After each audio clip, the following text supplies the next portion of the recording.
Are you ready? Okay.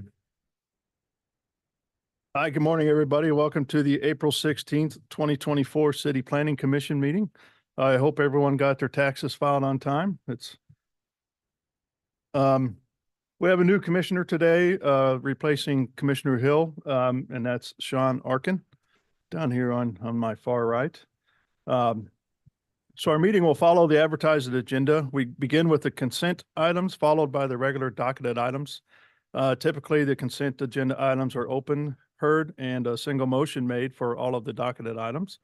Regular agenda items, we open the anticipated cases to be continued first. And then we make a single motion on those continuances. And then after that, we hear the remaining cases in order published on the docket. So I kind of changed up my monologue a little bit. The commissioners look forward to hearing your case today, as we understand every project is important and unique. In addition, we want to make sure we address all of the docketed items individually with the attention that they need to build consensus between the applicant, public, and city staff. We also believe we can reach consensus by being brief yet heard. Because our meeting is hybrid and recorded, we have time limits for the cases that we hear, which is 5 minutes for staff presentations, 20 minutes for the applicant, plus any questions by the commissioners.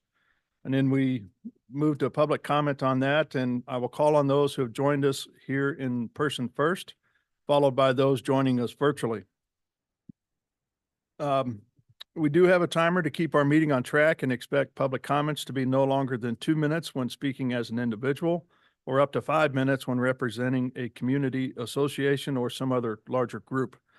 In all instances, please limit repetitive comments.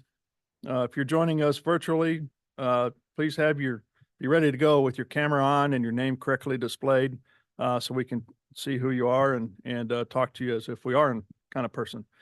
So as we get started with our meeting, I ask staff to go through the additional ground rules, and so we can have a good meeting here. So Thank you, Mr. Chair. So I'm going to talk about some more items related to this hybrid meeting. For those online, there are two categories of people who are participating in the meeting: attendees and panelists. So right now, the only panelists are commission members and city staff online.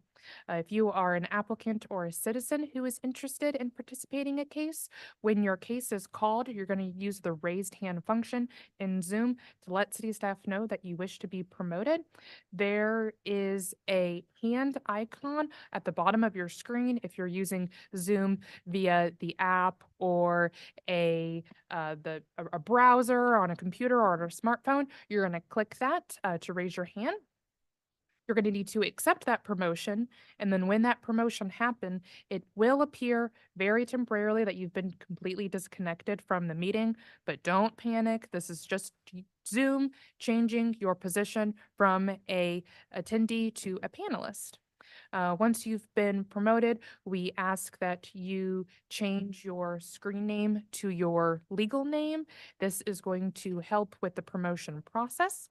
If you are calling in on a regular phone, we understand that you can't adjust your screen name, but you can still participate in the public hearing and raise your hand by hitting the star followed by the number 9.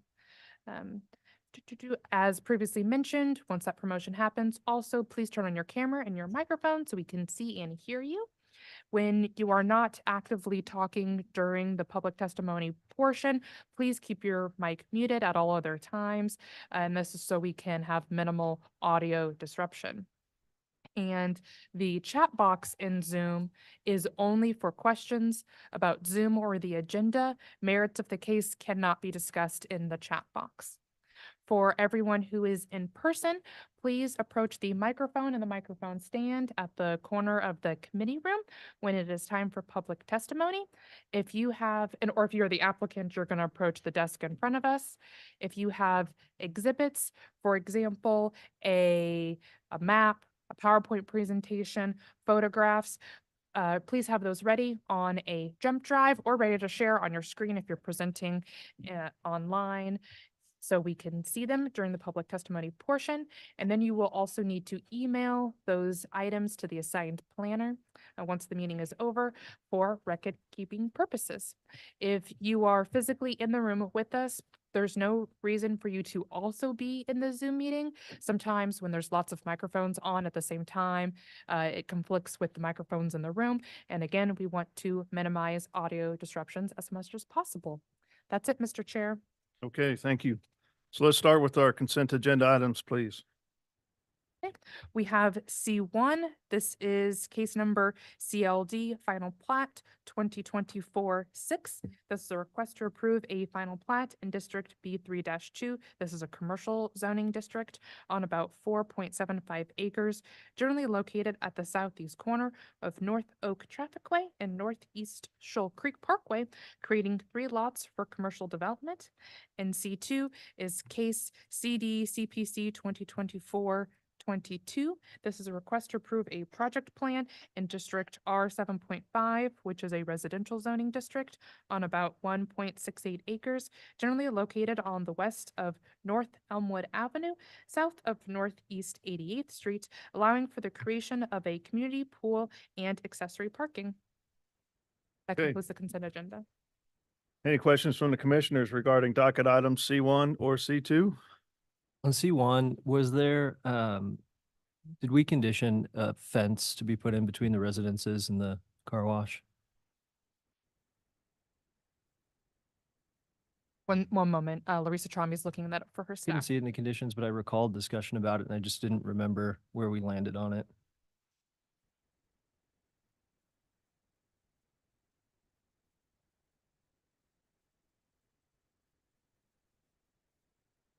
Up north. Yes, I do recall that a fence was discussed, and I do believe the city council maintained that condition on the project. Okay. And it's not on the conditions, right? But it was still somehow conditioned.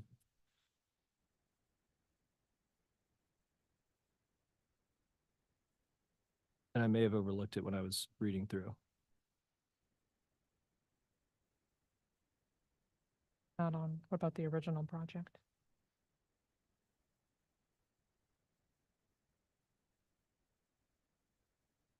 One moment.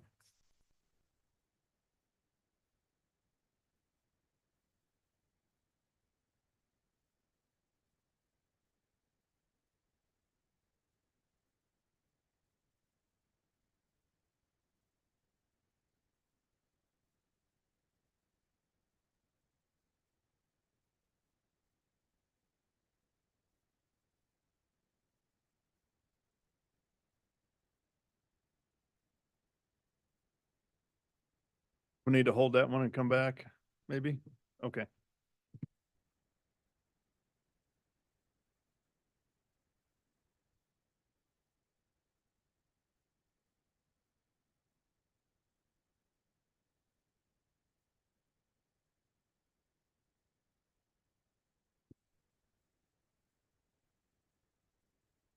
Yes, on the project plan associated with this final plat, there is a condition attached to it talking about a fence and that it is not going to exceed 9 feet in height.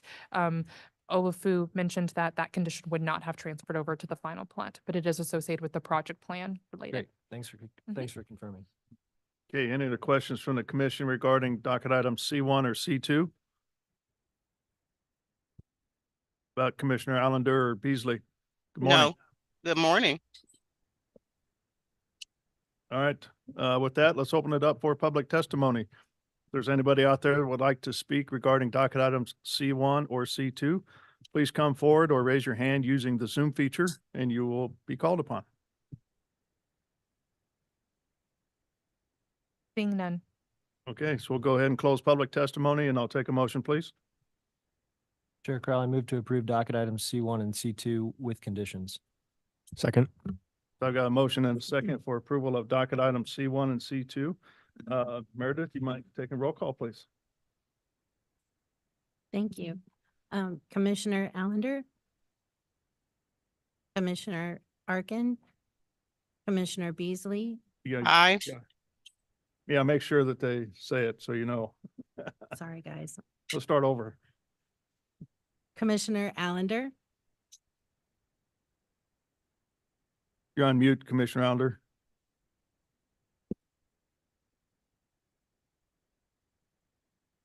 think that's a thumbs up thing, And- so he's good. Uh, Yep. the law department doesn't. Can you hear me now? Yes, Can, gotcha. yeah, aye. Okay, Commissioner Arkin, Commissioner Beasley, Aye. Commissioner Crowell. aye, Sorry, Chairman, excuse me. Commissioner Enders. Aye. Commissioner Hassick, Aye. Commissioner Lynch, Aye. Commissioner Padilla. looks like we got everybody. That's passes 8-0. Fantastic. All right, let's move on to the regular agenda items, beginning with those cases that will be, are looking to be continued. Docket item 8, this is case CD CPC 2024-18. This is a request to approve a preliminary plat for a residential development plan, rezoning from districts M1-5, which is an industrial zoning district, R7.5, which is residential, and B3-2 to NPD to allow for a mobile home development on about 50 acres, generally located at Raytown Road and Blue Ridge Cutoff. This is being continued without fee to May 8th in order to receive revised plans. Then we have docket items 9.1 and 9.2. This is case CD CPC 2024-44. This is a request to approve an area plan amendment to the Truman Plaza area plan from residential low density to mixed-use neighborhood on about 0.14 acres, generally located at the northwest corner of North Topping Avenue and Scarrett Avenue. We have that's companion case CD CPC 2024-21. This is a request to approve a rezoning from District R2.5 to District, which is a residential zoning district, to District O office on about 0.14 acres, generally located at the northwest corner of North Topping Avenue and Scarrett Avenue. We are requesting to continue these cases without fee, again to May 8th. This is to allow for the public engagement requirement to be completed. We have docket item 10. This is case CD CPC 2024-2. This is a request to approve a major amendment to a previously approved development plan, which also serves as a preliminary plat to allow for the construction of a 13,000 square foot daycare center in District B2-2, commercial zoning district on about 1.5 acres, generally located at 9880 North Cedar Avenue. Also a continuance without fee to May 8th to allow for revised plans. That concludes the continuance requests. Okay, any questions from the commissioners regarding the continuance of docket items 8, 9, and 10? Okay, seeing none, let's go ahead and open up for public testimony. If there's anybody out there that would like to speak regarding the continuance of docket items 8, 9.1, 9.2, or 10, please come forward or raise your hand using the Zoom feature and you will be called upon. Seeing none. Okay, we'll go ahead and close public testimony then, and I'll take a motion, please. Chair Crowell, I move to continue docket items 8, 9.1, 9.2, and 10 as stated in the docket. Second. I've got a motion and a second for continuance of those items just read. Meredith, you mind taking roll call on that motion, please? Thank you. Commissioner Adeller, Allender, Aye. Commissioner Arkin, Aye. Commissioner Beasley, Aye. Chairman Crowell, Aye. Commissioner Enders. Aye. Commissioner Hassick. Aye. Commissioner Lynch, Aye. Commissioner Padilla. Aye. Okay, it looks like the motion passes 8-0 then. All right, let's go back to docket item number 1, please. Docket item number 1 is case CD CPC 2024-42. This is a request to amend Chapter 88, the Code of Ordinances, the Zoning and Development Code, by repealing sections 88-405-10, 88-405-21, 88-405-26, 88-415-08, 10, 40, 415-11, 570-02, and replacing them with a new section like a number and subject matter to make changes in order to redirect certain permitting inspection functions from the City Planning and Development Department to the Water Services and Public Works Department. I am the staff planner on Ananiski associated with this case, and will be giving my presentation.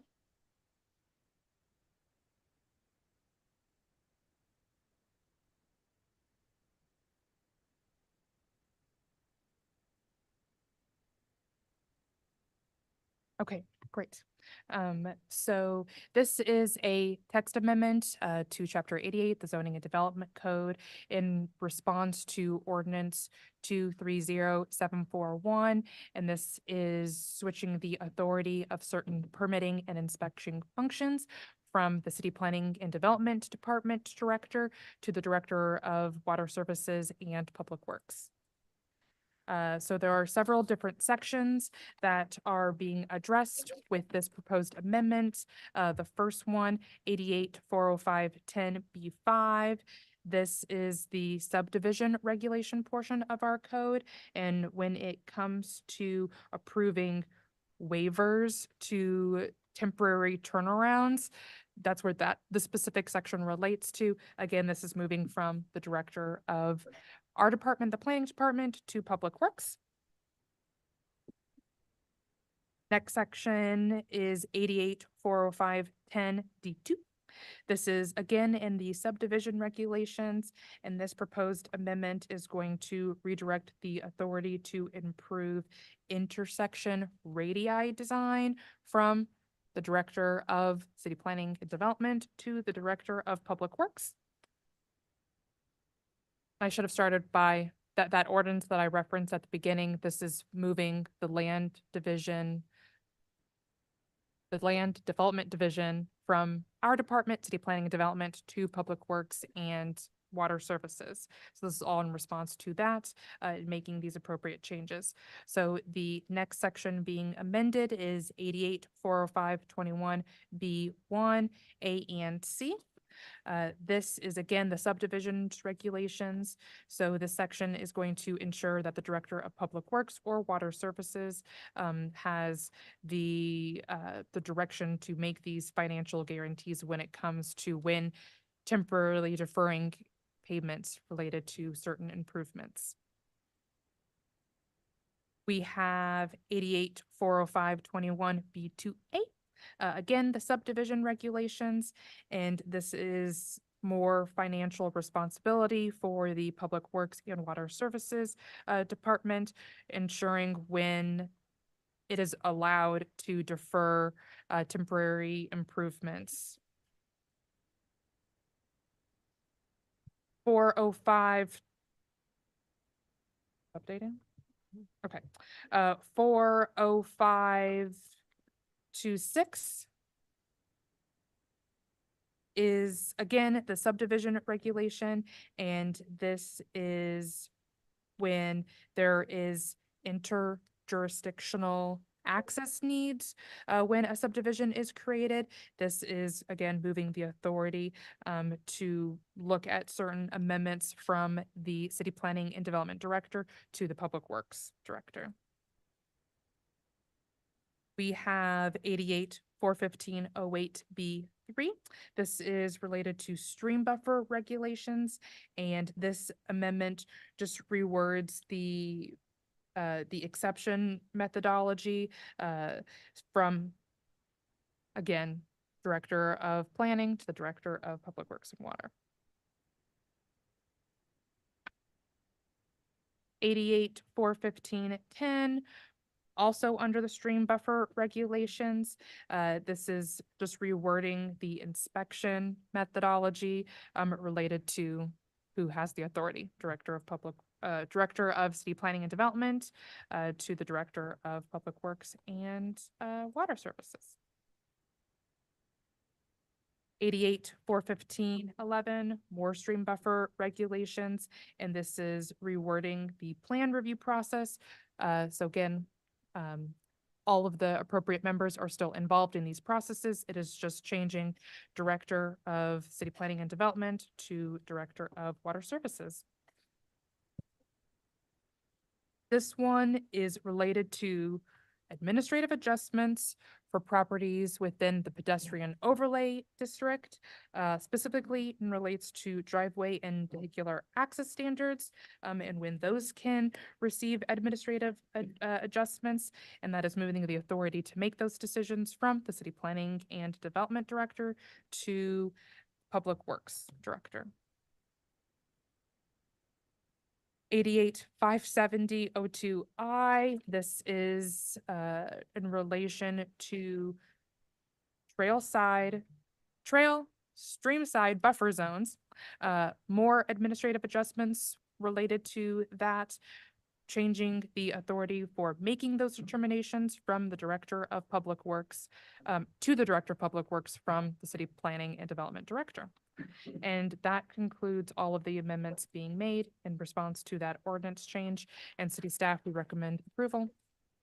That concludes my presentation. Okay. Any questions from the commissioners? Yeah, I just got a question. Is it clear when it goes from the city planning to either the public works or the water services department, which director is first on base on those decisions? Is it public works or is it the water services director? When it says both parties, that is a determination that is going to be made by the Director of Public Works and Water Services. Our department has not been instructed on that hierarchy. Okay. Is there a hierarchy that needs to be put in there so it's clear who people should be talking to? Sarah? Commissioner, this Travis Kiefer with Casey Water, and as far as the jurisdictional requirements, they were spelled out in that original ordinance, so there really shouldn't be a confusion on the part of the applicants on who has jurisdiction at any given point in time of the process. Great, thank you. Okay, any other questions from commissioners? Because I have a few. So I know that, and I don't know if it's best to talk about it now or wait till the end when we have the docket item 11, revising the city plan commission rules and regulations. I'm just curious more about the process. So you have a project and you submit, and I assume it's the same process, deadlines and everything that's there today, correct?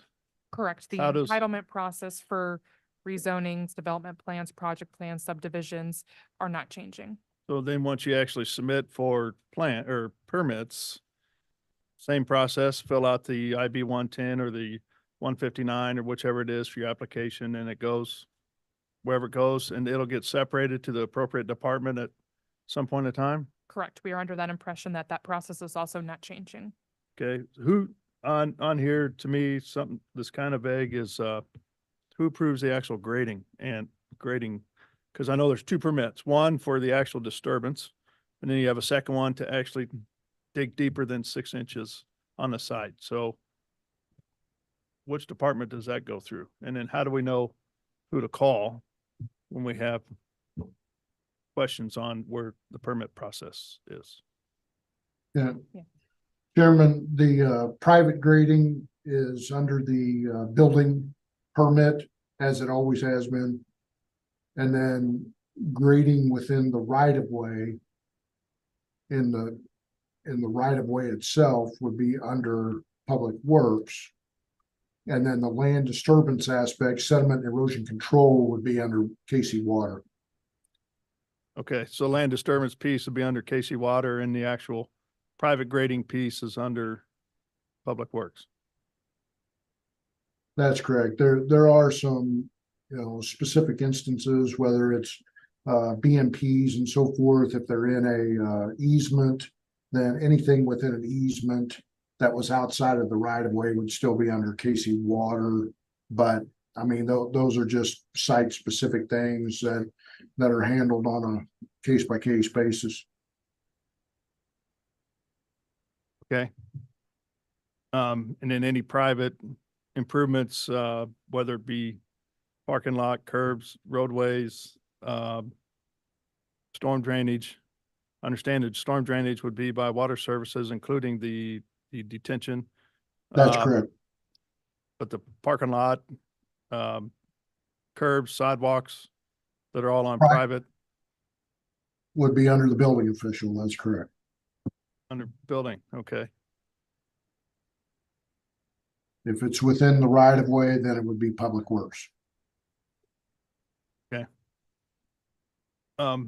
As a project submitted in for like the first time to get a development plan, do you still have the DAT meetings or any of the upfront meetings to kind of go through the discussion? So that will still be, Correct. okay.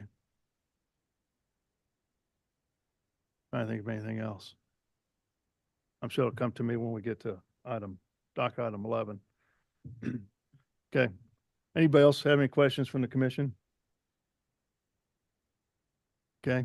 What about green infrastructure? Have we gotten to that point yet? That's still kind of sitting there?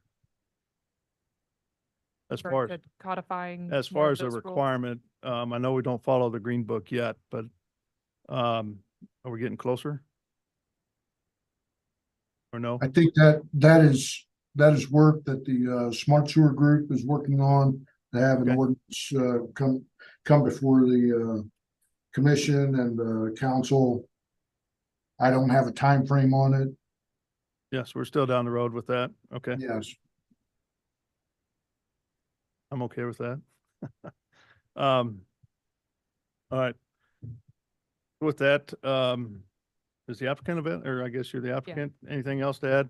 So let's go to public comments. If there's anybody out there from the public that would like to speak regarding docket item 1, please come forward or raise your hand using the Zoom feature and you will be called upon. Seeing none? Okay, let's go ahead and close public testimony then. Anything else to discuss or anything else? Okay, with that, then I'll take a motion from the commission then. Chair Crowley, I move to approve docket item 1. Second. So I've got a motion and a second for approval of docket item number 1. Meredith, can you take roll call on that motion, please? Commissioner Allender, Aye. Commissioner Arkin, Aye. Commissioner Beasley, Aye. Chairman Crowell, Aye. Commissioner Enders, Aye. Commissioner Hasek. Aye. Commissioner Lynch, Aye. Commissioner Padilla. Okay, it looks like the motion passes 8-0. All right, with that, let's move on to docket item number 2 then. We have docket item number 2. This is case CD ROW 2023-50. This is a request to approve a vacation of public right-of-way in District M1-5, which is a industrial zoning district of about 647 feet in length, generally located between Washington Street and Broadway Boulevard, north of West 17th Street. The project planner on the case is Matthew Barnes, but Ofu Abaji will be presenting in his absence. This is a reminder for anyone who is part of the applicant team or anyone who wishes to provide public testimony on this particular case to please raise their hand in Zoom now or approach the microphone.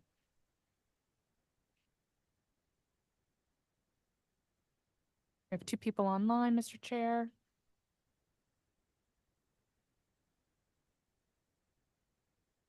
Excuse me. Matt Kist.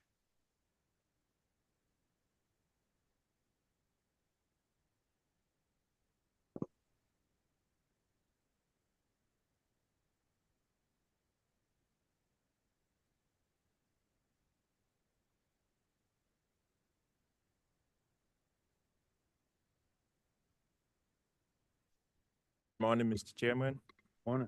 members of the Plan Commission, Olafua Agbaji City Planning and Development. This next case is the vacation of a right-of-way at 16th and Broadway. It's actually an alley. I have 2 kind of companion cases that's part of this development. The location of the site, as you can see, it's just at the southwest corner of a downtown loop.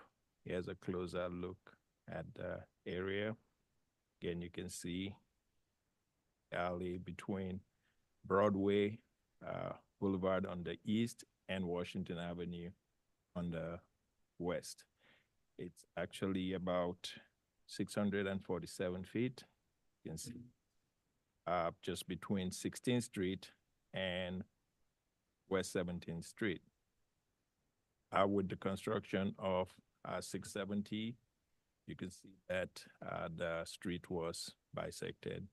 And this is the Convention Center to the north, Kaufman Center for Performing Art to the east of the site, and Lowe's Hotel and Crossroads to the south.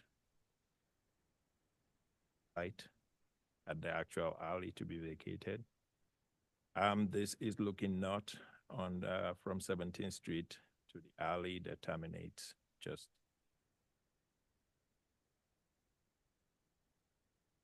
Here's a map of the area or a plan of the area, and this is the length of the existing alley to be vacated up to this point. And in this case, the applicant will be providing a 11-foot wide public access easement to allow for flow of traffic from 17th Street and then on to Washington, thereby not creating a dead end with part of again. The alley is currently a dead end. The currently dead ends at Interstate 35 or at 670. Applicant is only proposing to vacate the southern end of this to the southern end of the property. And again, they're providing an access easement. With the provision of that access easement, it will be more conforming than it currently is in terms of the city regulation. The utility conditions for this vacation are the applicant shall retain all utility easements and protect facilities or relocate facilities at the applicant's expense as required by AT&T.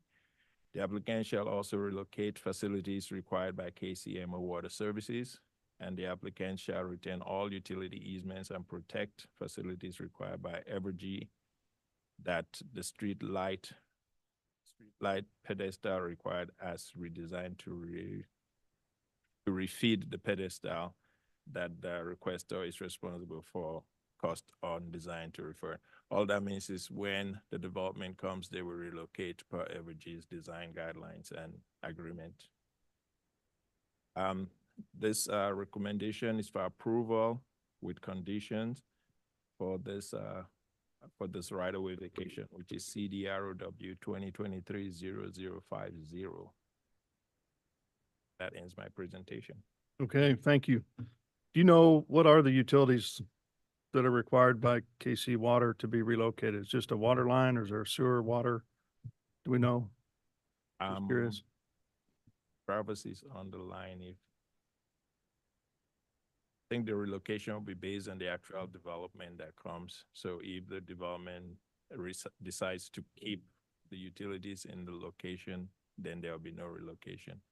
So when they do the development and it requires relocation, the applicant can also answer that question. Okay. Any other questions from the commissioners to city staff? I think the neighbors to the south weren't interested in also vacating the rest of the alley. It's not under the control of this developer, and that's why they're providing the easement to allow them to use their section of the alley. Yeah, that feels like an improvement for sure. But do you know if the developer tried to contact the neighbors just to see if it was worth vacating the entire alley? I will let the developers rep answer that one. And then one question that's not really material, the lot numbers on the plan, why, I'm just curious, why do they restart so regularly? Like there are multiple lot 1s and 2s and 3s? Different plats. It's an okay, so old it's underlying plat. gotcha. Different block. The new easement that provides traffic access on the Washington, is that currently paved or is it grass? There's no easement yet, so they will Well, be creating that sure. new. They will be providing the easement and also doing the improvement, so part of their development. that development occurs.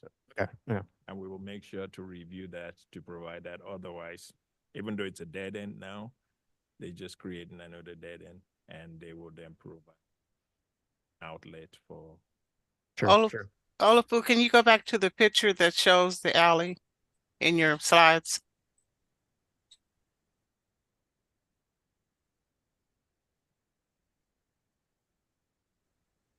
See it, or you want me to? I want the one above that. One? Yes, thank you, Kobe. That's the one. So it's currently paved. And the picture was taken from down on West 17th Street, looking into the alley to this location. So.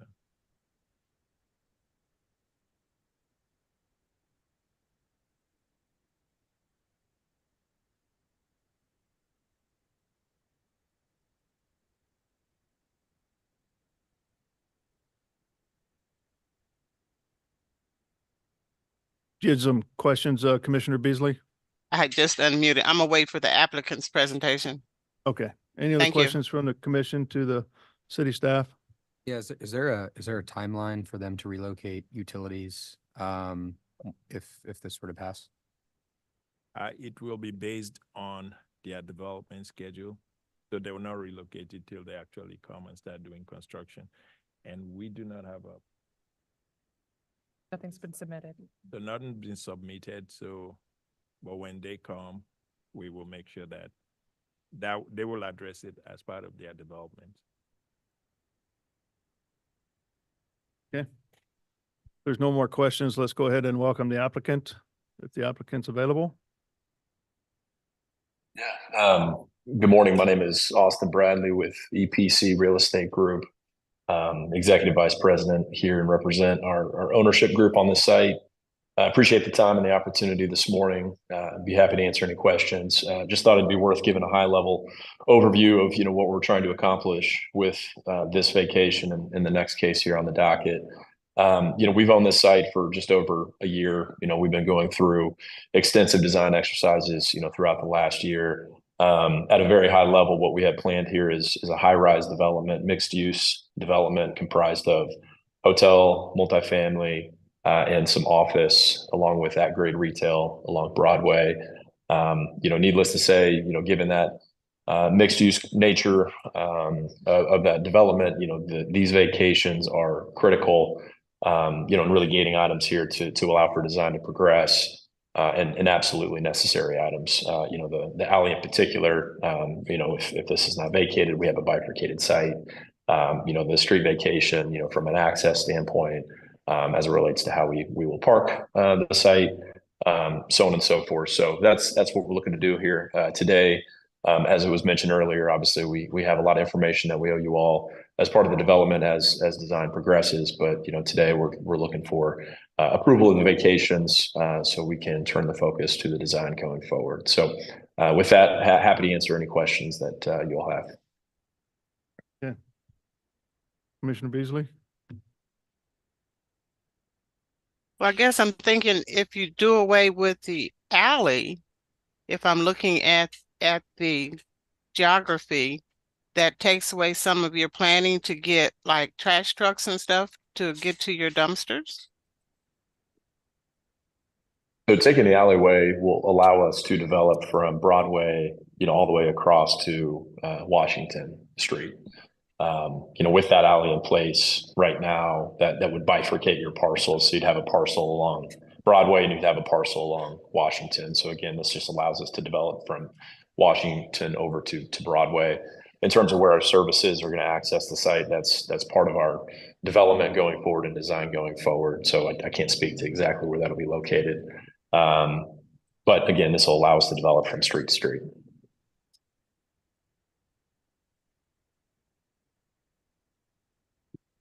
So one side of your development is land and the other side has an actual building?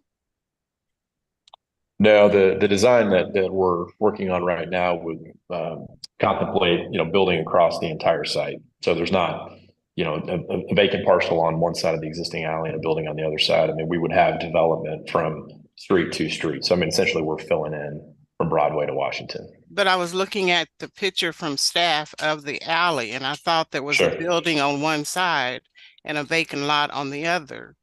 So am I hearing you say that your partnership owns the side with the building as well as the side that's vacant land?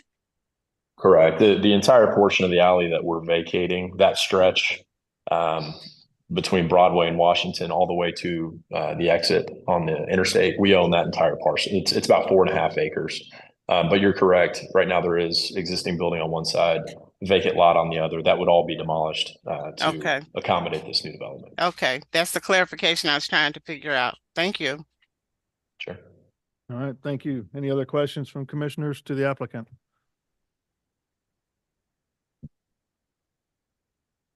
Oh, None? yes, I am back.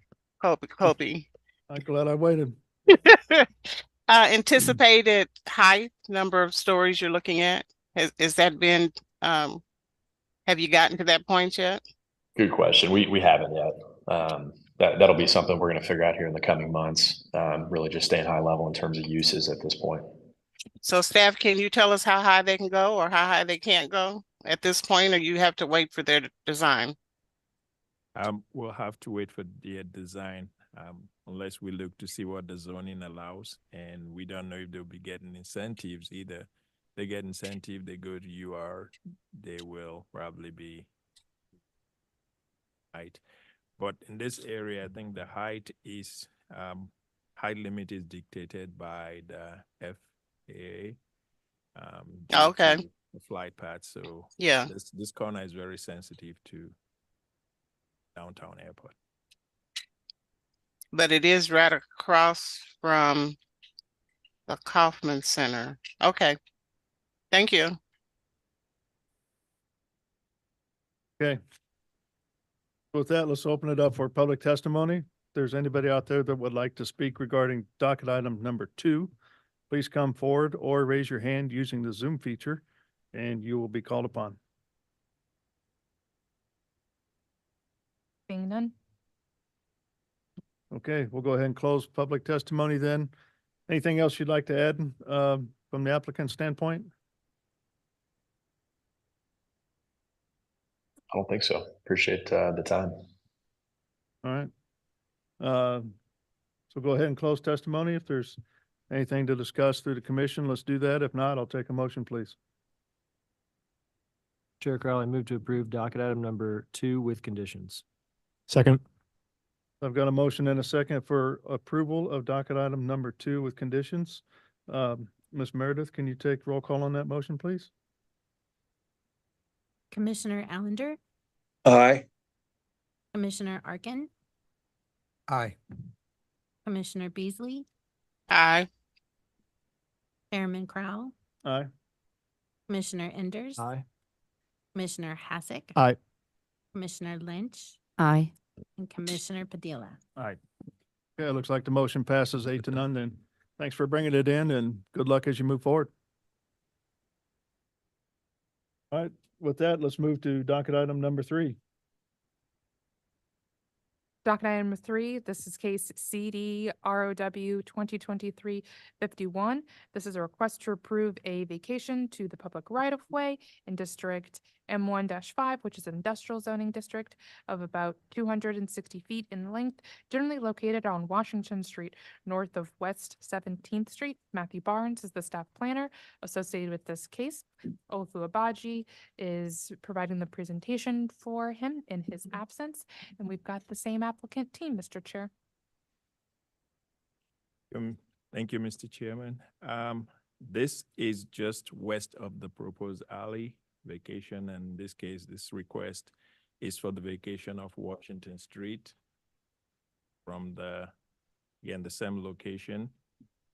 So we just moved from the alley we just discussed to a vacation of Washington Street. In this case, they are only vacating about 260 feet of Washington Street. As you see, both the alley and Washington Street terminates and I think the on-ramp onto 670, off-ramp for Broadway. So that they're requesting the same vacation. And what that does, it then allows for the land assemblage, as the applicant talked about, from Broadway all the way to Washington for the development.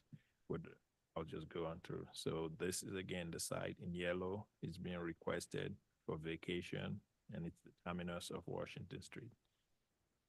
This is looking at Washington Street to the end of the freeway. Again, in this plan, north is to your right. So the alley to be vacated comes all the way about 640 feet to the Olufu, sorry, can you speak into the mic a little bit more? Sorry. So the proposed vacation for Washington Street, which will go with the vacation you previously approved, we allow for the use of from the terminus or from the current Washington Street to use this as a circulation. This vacation, Washington Street currently dead ends. Applicant is only proposing to vacate 260 feet from the north end of Washington Street.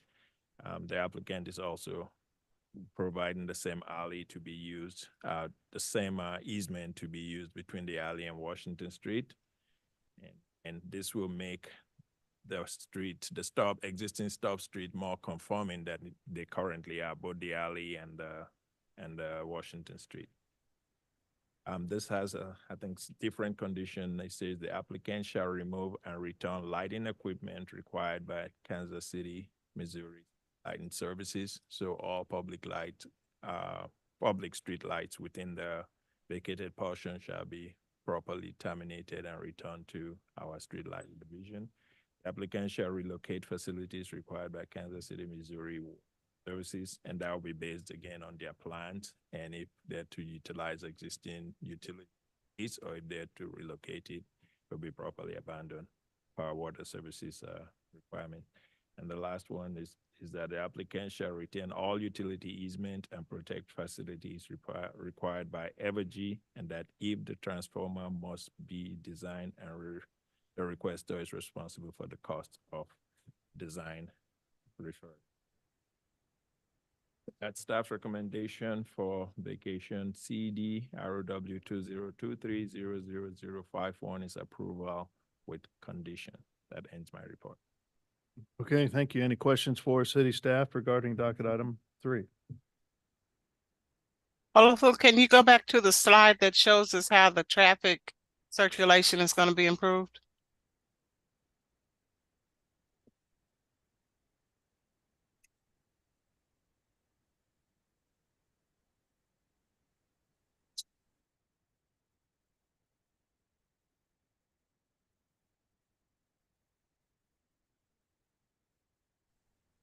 So in this case, let me go.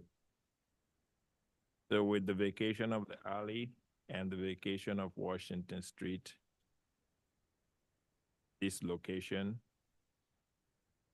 provision of this cross-access easement, traffic from the south from 17th Street will be able to circulate all the way to this easement provided and use Washington Street. In case there's garbage collection through the alley, they don't have to turn. They currently do not have a means to turn, but with the provision of this easement, the garbage truck can go through and come out on Washington or vice versa. So that's how the current 2 stop streets are improved, even though they're doing this vacation.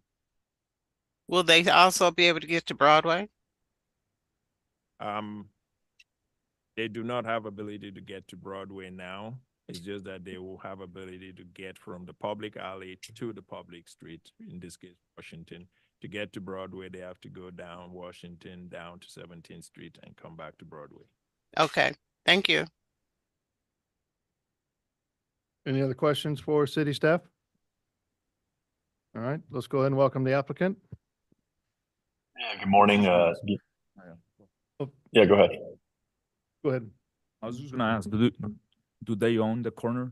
Can you go back to the lots? Property to the west? Yeah. Is that owned by the city or is that owned by the applicant? But no, just, yeah, go back to that one.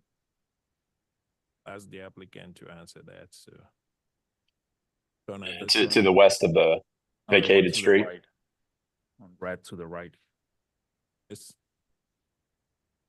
It's, the red yeah, ones. it's showing plan north there, but that's, Are you referring to the pink yes. lot there?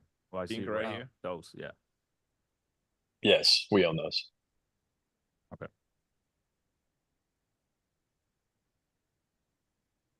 Okay, You own everything shown on this slide, do you? That's right. Correct.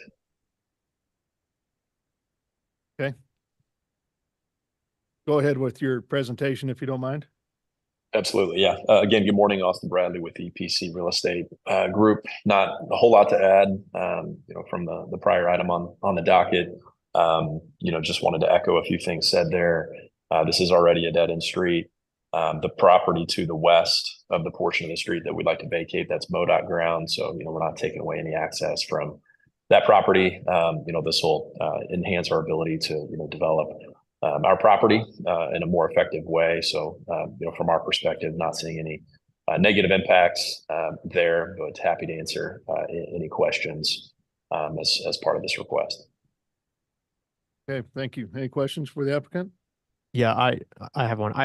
I can understand the vacation of the alleyway within that block. It would provide a lot of flexibility with being able to design there. I guess I'm not fully understanding what advantage vacating this street has other than just the fact that it already dead ends.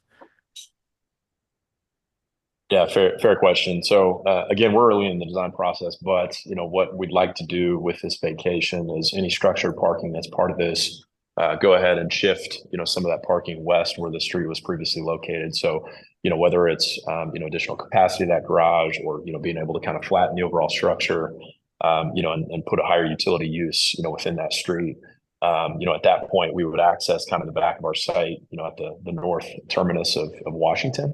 So for the future project, it allows additional real estate to kind of bring that development down in height and utilize that street in a more effective manner.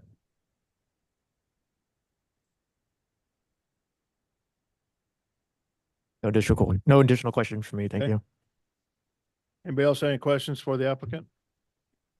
in the property, just west of Washington, that's currently grass just off of 35, exit ramp. Is that's city owned? It's a MoDOT. ODOT, okay. Yeah. Is this impeding on access to MoDOT to get to that property if we're building a structure directly up next to it?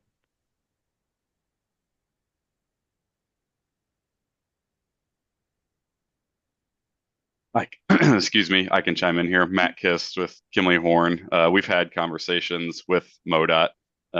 They've not had any objection with what we're doing. They don't currently access that grassed area from Washington Street, so they don't have any issue with what's being proposed. Thank you. No additional questions. Okay. Anybody else with any questions? Well, that just begs the question for me. So this is a grassed area, and what are we replacing it with? Impermeable pavement, or what's the? Have you given any thought on what the medium would be through the development yet? Yeah, that's a good question. So we would not be repurposing that grassy area. That would remain as is today, remain pervious surface. The only portion we would propose to occupying some capacity is the existing pavement, which is Washington, frankly dilapidated at this point. So just anything that's in yellow there. But again, the green space to the west would not be impacted. Okay, great. Thanks. Sure. So I just wanted to confirm, Kobe, the new development is just the northern end that shows in pink, not that other pink property that's further down on that one slide. I'm assuming it's the whole thing. The pink The and the pink green. and the blue, all of the it? Pink and the blue, yeah. All of it. Okay. Right. Yeah, and it'll be, who knows, but it could be a mix of building, parking, amenities, whatever. Yeah. Yeah. Okay, any other questions? Okay. So let's open it up for any public testimony. If there's anybody out there that would like to speak regarding docket item number 3, please come forward or raise your hand using the Zoom feature and you will be called upon. Seeing none. Okay, we'll go ahead and close public testimony. Anything else to add from the applicant standpoint on this one? We agree with the conditions. Outside of that, appreciate the time. Good, thank you. With that, we'll close testimony, and if there's nothing to discuss, I'll take a motion, please. I've just got a couple comments on this. I think it's important to remember that the street at one point in time was connected to the greater of Kansas City. It had links to downtown and to the West Side North neighborhood there until the construction of I-35 and 670 through there. I think a factor that we should be keeping in consideration is that the Reconnecting Communities initiative, although it's my understanding that the scope is unknown right now, what I would hate to do is have this be a potential component to that in the future, and then essentially remove the ability to have that linkage again, if that is part of the scope of that project. To me, again, the alleyway made sense because it provides a lot of flexibility on the site, but I just feel like there's not gaining that much space that's absolutely crucial to a project of this size, especially with the amount of space that all of those combined lots would offer. So I feel like there's not a strong enough reason to vacate this, especially considering potential future connections that this may or may not have. Okay, thank you. Anybody else have any comments? Do we have any idea yet of the length of time this project may take? As far as their next step, However they Yeah. however they want to address it. okay, Yeah, that's a good question. We hope to, be under construction, possibly by the end of the year, first of next year. As designed, it's probably a 2 to 3 year project, of some kind. So I'd say 3 to 4 years. Okay, thank you. Sure. Yeah, I appreciate that sentiment. I'll be supportive. I think, while I wish the city could monetize land that we vacate for private owners, it'd have to cross this road would have to cross like 9, levels of traffic to be reconnected to Washington again at the north. And so I do think that this is, I like the potential for a higher use for this street, and so I'll be supportive of it.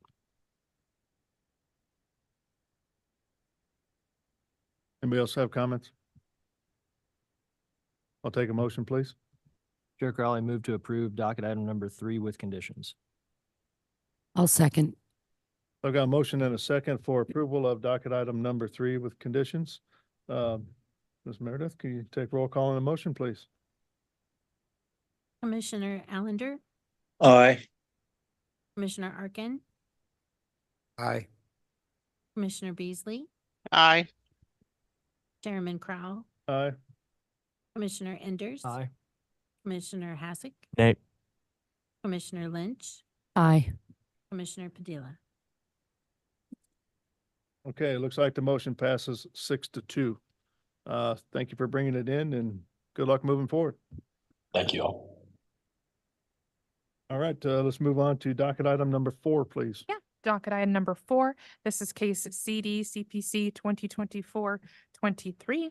This is a request to approve a rezoning in District R2.5 and B2-2 to District B3-3, which is a commercial zoning district on about 12 acres, generally located east of North Chatham Avenue on the north and south side of Northwest Prairie View Road. Matthew Barnes is the staff planner associated with this case, but Larissa Chambi is going to be presenting the case in his absence.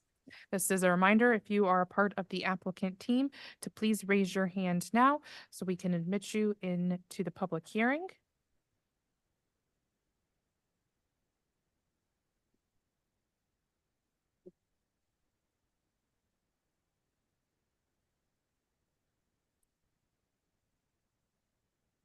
All right, they are online and just waiting for them to be connected. They are connected.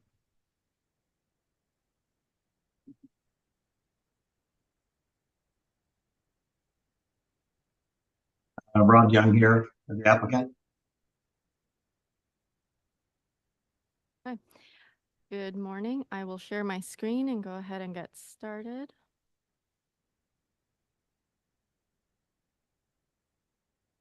This is docket item number 4 for a rezoning without plan at Northwest Prairie View and North Chatham. This is the location of the site in compared to the rest of the city. Here's the site just south of Northwest 64th Street. You can see it to the west of I-29 and Northwest Prairie View Road. You can see that the properties are on the north and the south of Northwest Prairie View Road. If we zoom in, the rezoning is for 8 properties. They are located in a B2-2 and R-2.5 zoning district. The applicant is requesting to rezone to a B2, 3-3 to be in compliance with the northern properties. The Line Creek Valley Area Plan is also proposing a mixed-use community for this area, which is compliant with the B3-3 rezoning request. And with that, staff is recommending approval without conditions. Okay, any questions from commission to city staff? We have any idea of what's looking to be built there or placed there by chance? I'll let the applicant answer that. Okay. All right, seeing no questions from the commission, let's welcome the applicant then.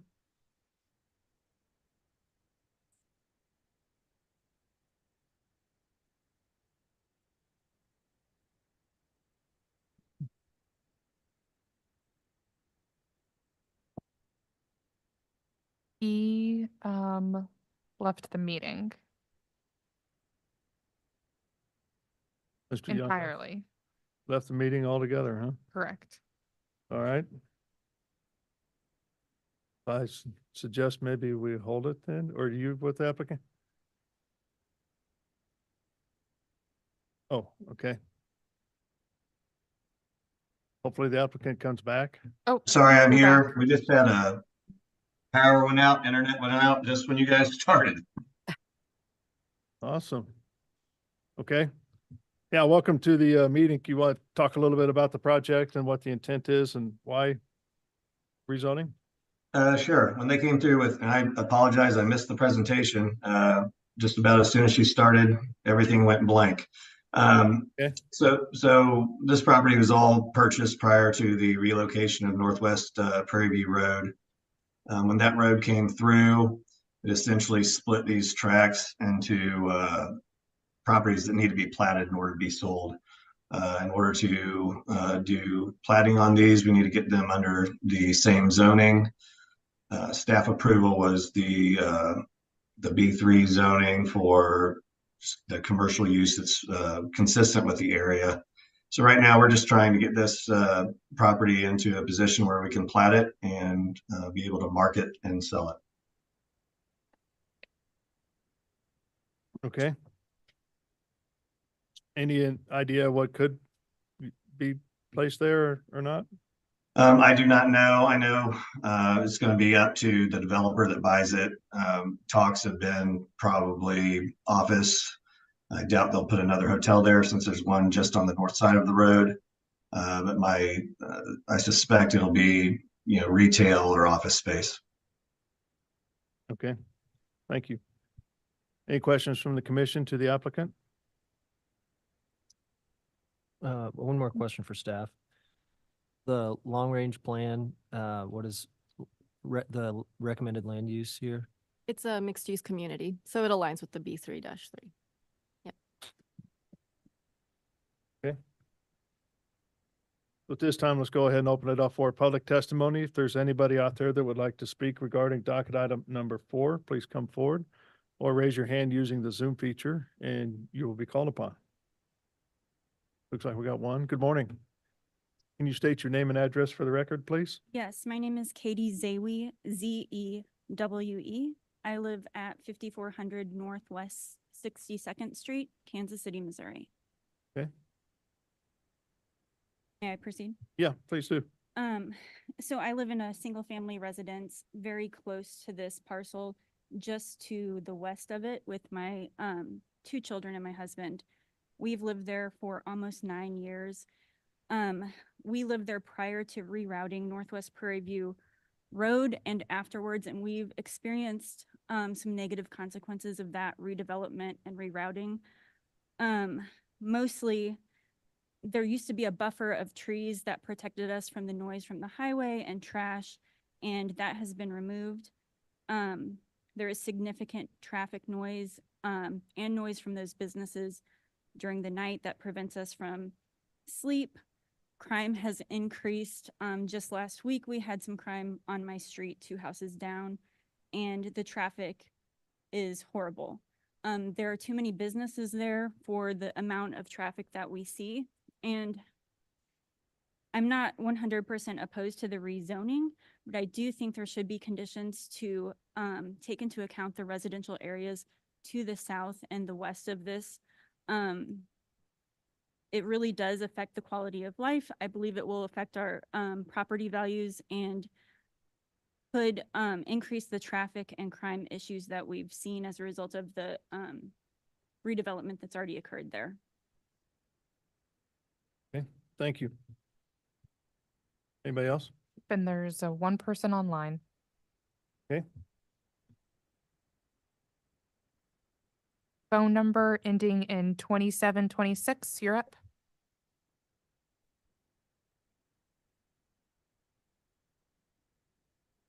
They're connected. Can you hear me? Yes. Okay, hi, this is Kim Norman of Blocking Company.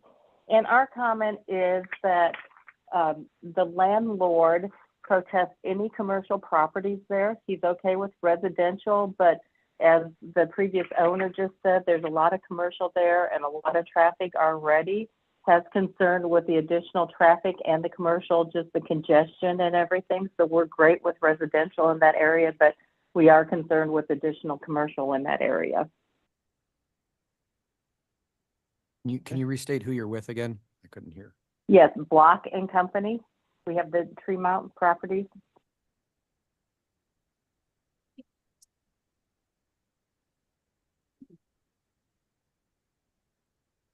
Can you clarify what Tremont property is for me, please?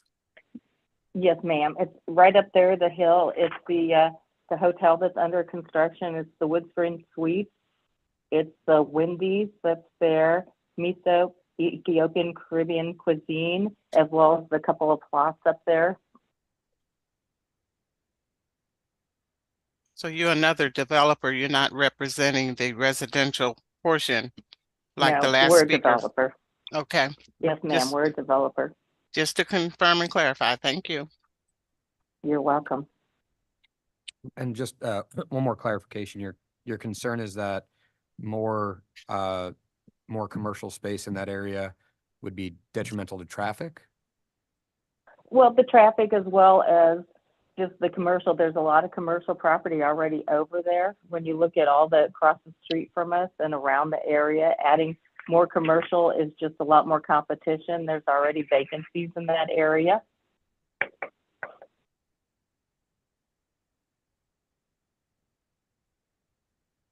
Okay. So thank you. Go ahead. So the green outlined property, is that her? Is that what she's representing as the green? Just to the north of there and then on to the east of there. On the other side of the street is her? No. Well, yeah, it's on the north side of the road there. So the arrow On the that north somebody's side of moving, Prairie View Road. somebody's moving the arrow. You're trying to tell me that's where she is, right? Just on the north side of the green, yes. Okay.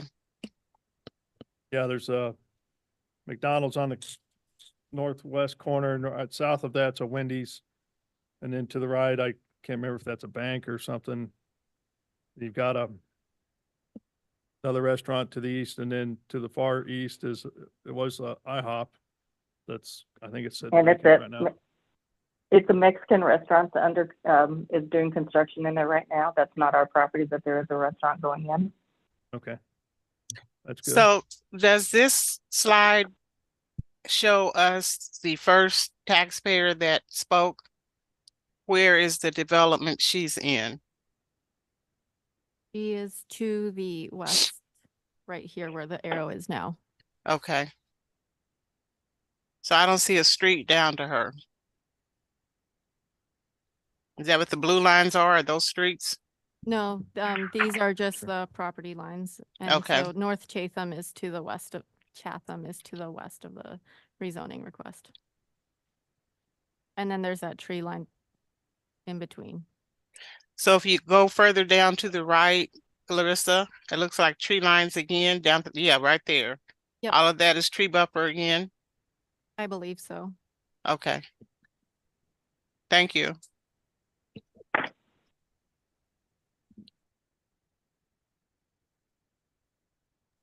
Just in case y'all can't hear it, we got a downpour starting now. Yeah, we can hear it out there. Okay. So one more clarification, it doesn't appear that any trees are being removed for this rezoning, right? No, this is just an application for the rezoning. If they require entitlement in the future, you'll see that plan with the trees in the future. Oh, just in that little corner, is that the only Yep. spot that the trees would be removed potentially? Potentially.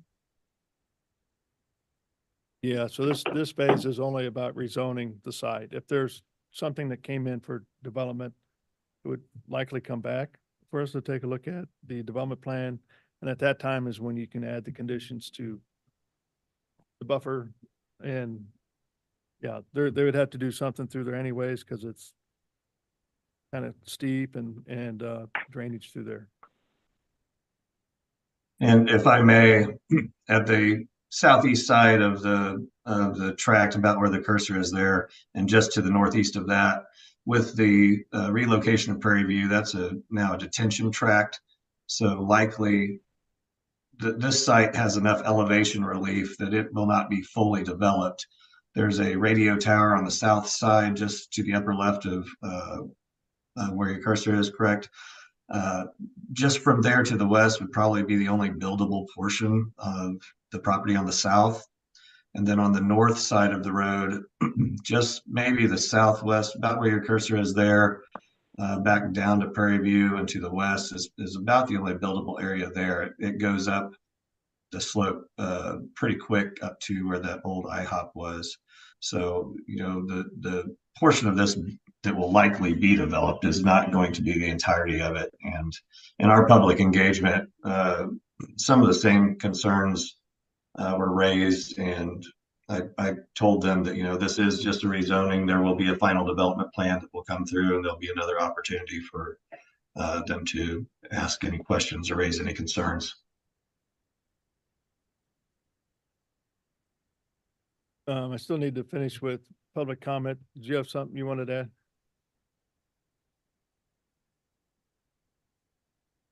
My name is Vincent Principe, P-R-I-N-C-I-P-E. I live at 6124 North Maddox Road, Kansas City.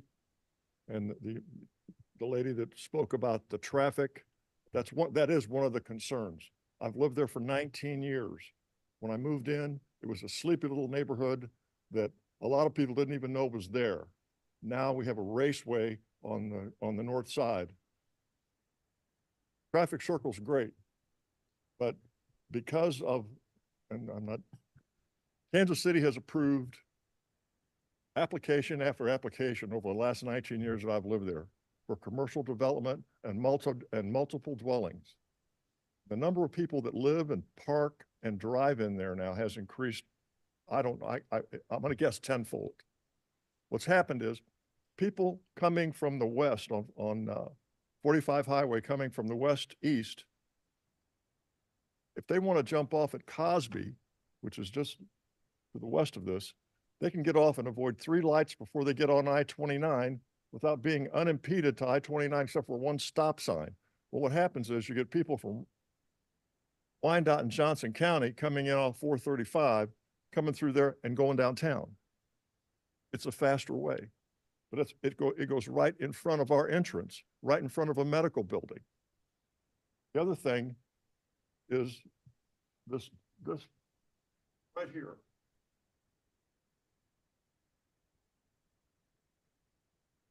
Wendy's. Whole property has one road in and one road out. 100-some room hotel that they're gonna put up, a car wash and a pet hotel, and then they want to develop what's behind it. We have a lot of questions about that. What's the city going to do about traffic flow in there? That's one lane coming out of that. But on Chatham, that's one lane between Prairie View Road and 45 Highway. And it's not even wide enough to accommodate the traffic for the people that live there now. What's going to happen if all this is developed? The next question is, what's the city going to do about runoff water? Shops at Burlington Creek, formerly known as the Tuileries, have developed multiple dwellings, apartments everywhere. The runoff water was supposed to be addressed. It wasn't. Burlington Creek runs through Tremont Manor, that's the name of the subdivision, on both sides, east and west side of Tremont. Last year, Public Works Director estimated that it would cost $4 million to correct the erosion done to Burlington Creek. Our homeowners are having to put the riprap in themselves.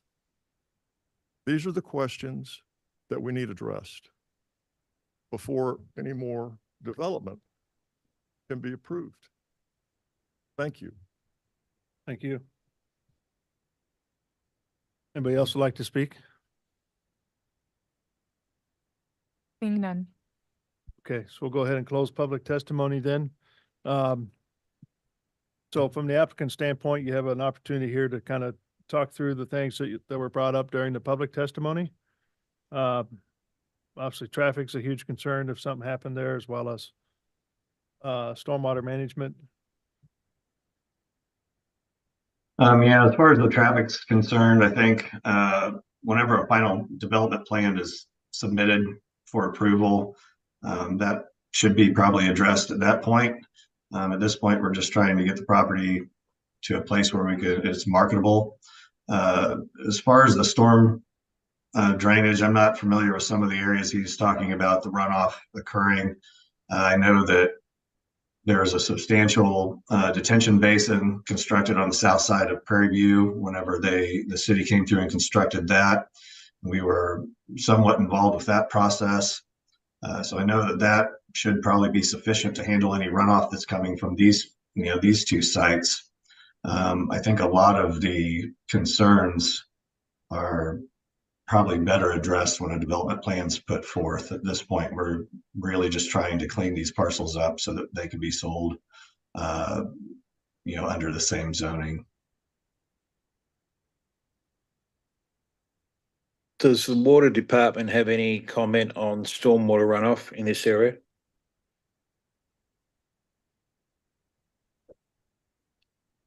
No, Commissioner, I mean, the drainage study would be required as part of this project, so they would have to address that with their project, just like any other development that would have to go in, so. Okay, so we can handle that as the project develops then, is what you're saying? Yes, sir. Yeah.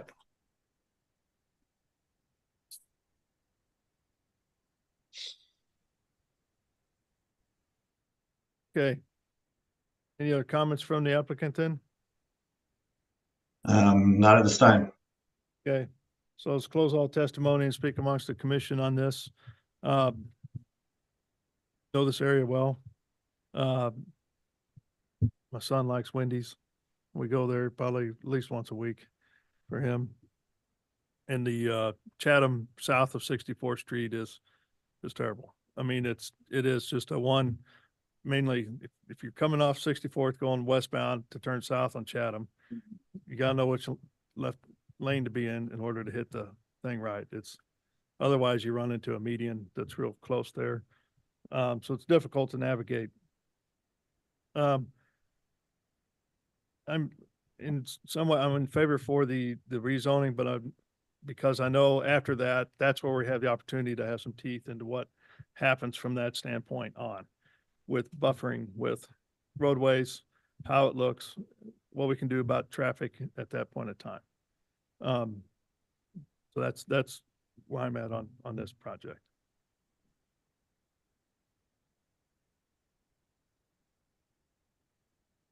Anybody So else?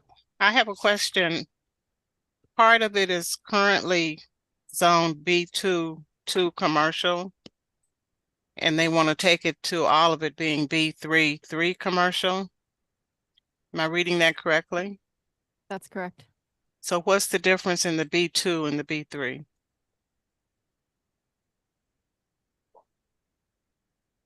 It has the different uses allowed, and the B3 is what's already approved, north of the site. And so this would keep that zoning, consistent north and south of Northwest Prairie View. So B3 opens it up to different types of services that can be put in. Correct. Is that what I'm hearing? Yes. And B2 has more of a limitation of the types of commercial services. Yes. Yeah, I think the site to the north, it was B3 because it was going to be a storage shed. It's going to be a couple stories tall storage mart at the time, and they're the ones that got the rezoning. And then that project went away, and now it came back as a hotel.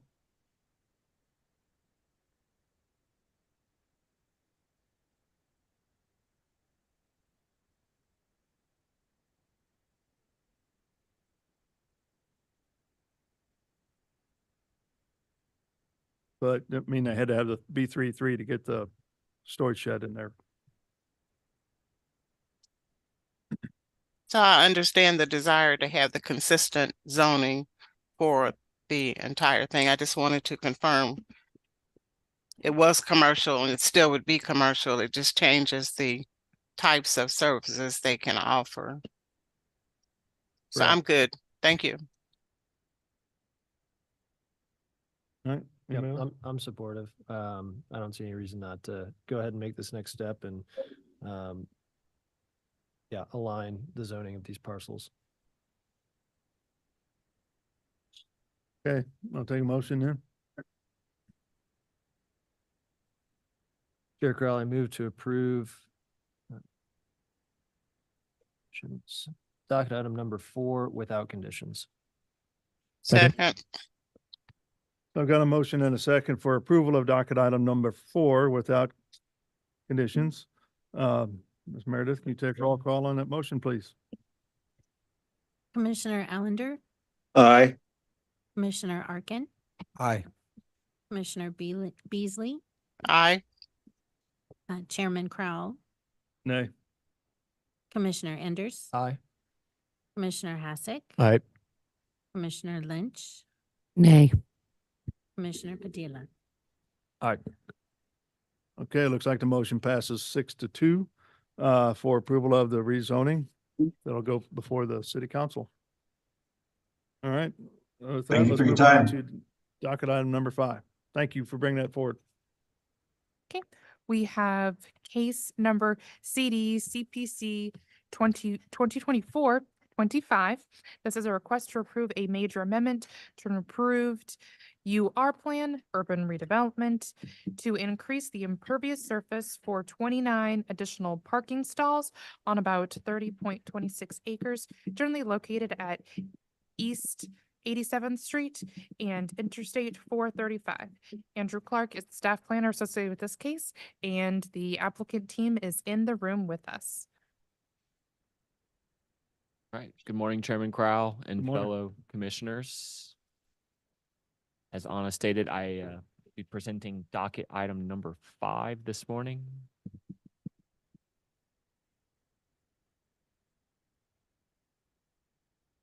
And this is case CDCPC 2024-2025. This is a rezoning to UR for Foley equipment at 5701 East 87th Street. Project is located in the 5th Council District. It's just north of Bannister. As I stated, it's on 87th Street, adjacent to 435. The site is zoned UR. It was rezoned many years ago to allow for this specific industrial use. It is fully equipment, so they rent and supply heavy equipment. As you can see, it's a very large industrial site with over 30 acres. Here's a view looking southeast from East 87th Street. And then here we are at the roundabout that many of you are probably familiar with, looking southwest. I just wanted to bring up major amendment case history. As you heard, this is for 29 parking stalls on a site that's 30 acres. So I just want to reinforce that.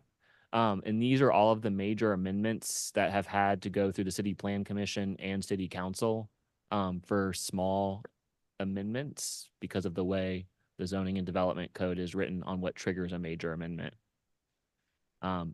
In the zoning code, 88.5.1606D states that if you increase your impervious surface coverage by more than 10% of the entire site or 2,000 square feet, that it triggers a major amendment. So highlighted with the red box is the landscape area that the applicant is wanting to add additional parking for their customers and staff. So they will be removing the established landscape area and providing 29 parking stalls. The applicant did work with city staff. There is a residential project to the north of this site. So they will be providing additional screening from East 87th. And as you can see here on highlighted in yellow, there is a void in the landscape screening. So they will be filling the void. Staff's recommendation is approval with conditions, and the applicant did inform staff after the staff report was completed that they are not adding additional lighting. So I do need to remove the condition that they provide a lighting affidavit prior to the issuance of a final certificate of occupancy. And that concludes my presentation. Okay, any questions from the commissioners to city staff? Andrew, this could be for the applicant, but what's the impact of adding more impervious acres to the development? I'll defer to the engineering team on that. Come here. If you want to stand, that's fine. Hi, everyone. My name is Perla Diosdado, 805 Pennsylvania Avenue. And it's stormwater, so it does create more, not more, but changing it from landscape to paved, it's what would be affected. So as Andy stated, we have done quite a few others, plan with the same client. 2022 was our last one. And there was a detention basin, underground detention basin installed. So there's no requirement for this additional pavement required. Okay, there's none. There's none, correct. Okay. Any follow-up there, Mr. Allender? Yeah, I hate adding impervious acres to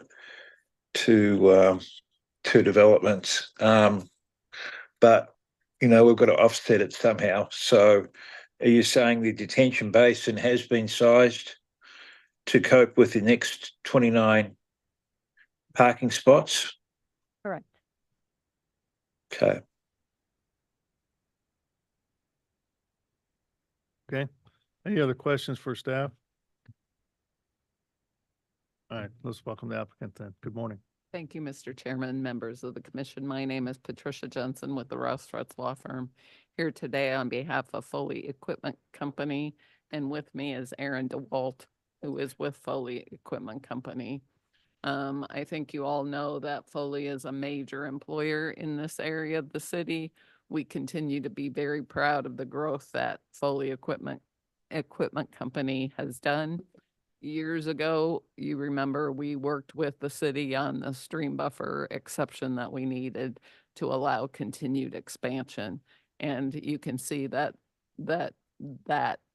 approval has continued to allow the economic growth in this area. Andy has laid out the case, how the zoning and development code needs a tweak to it because we're adding less than 2,000 square feet of impervious area, Mr. Allender. It simply is because we're less than 2,000 square feet. We've got an over a 30-acre site here, and it's to add additional parking just to address our needs for our employees and customers. So we worked with Andy, as you've stated, and we request approval with the deletion of condition number 4. I don't know if Aaron wants to add anything, but we appreciate your time. Okay, thank you. Any questions for the applicant? And yeah, in the initial design, what was the purpose of not having the parking at that location? Why was that impervial? Sorry. Aaron has been here for a few months. I'm not sure. I'm not sure she has the answer. I don't have the answer because I started representing fully after that original UR plan was done. But on the background, but previously that area was, they have a few tables there for employees. However, it's not being used. That's some of the background that I received from our client.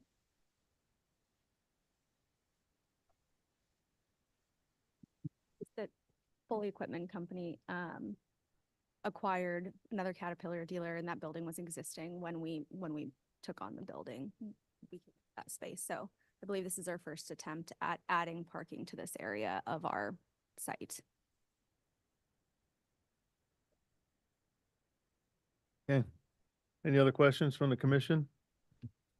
Well, I'm just wondering, is there any more anticipated impervious acres that Foley will come back with and ask for an amendment? I don't believe so at this. Ever say no, but No. Okay, great. Thank you.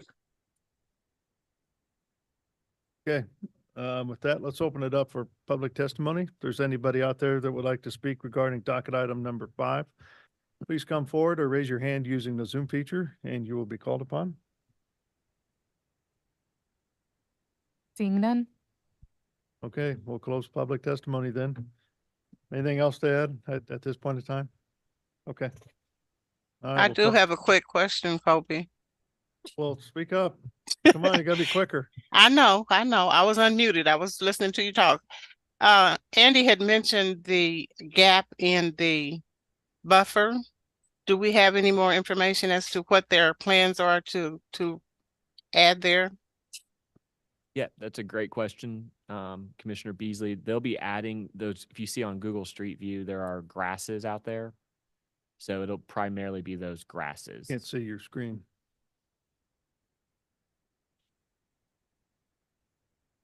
I remember it. He doesn't have to bring it back up. Okay. Okay. I'm there.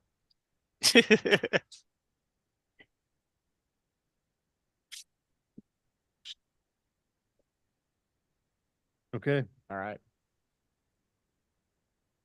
All right, with that, and then, so we're deleting number 4 altogether, is that right? Okay. I'll take a motion, please. Chair Crowley, move to approve docket item number 5 with conditions, with the removal of condition number 4. That was the lighting requirement that's no longer needed. Second. I got a motion and a second for approval of docket item number 5 and removing condition 5. Ms. Meredith, can you take roll? Oh, sorry, number 4. I don't know why I was looking at 5. Sorry, number 4. Ms. Meredith, can you take roll call on the motion, please? Commissioner Allender, Aye. Commissioner Arkin, Aye. Commissioner Beasley, Aye. Chairman Crowell, Aye. Commissioner Enders, Aye. Commissioner Hasek, Aye. Commissioner Aye. Commissioner Padilla. Aye. Okay, it looks like the motion passes 8-0. Thank you. Thank you very Thank you. much. Yep. Good luck as you move forward. All right, we're ready for docket item number 6, please.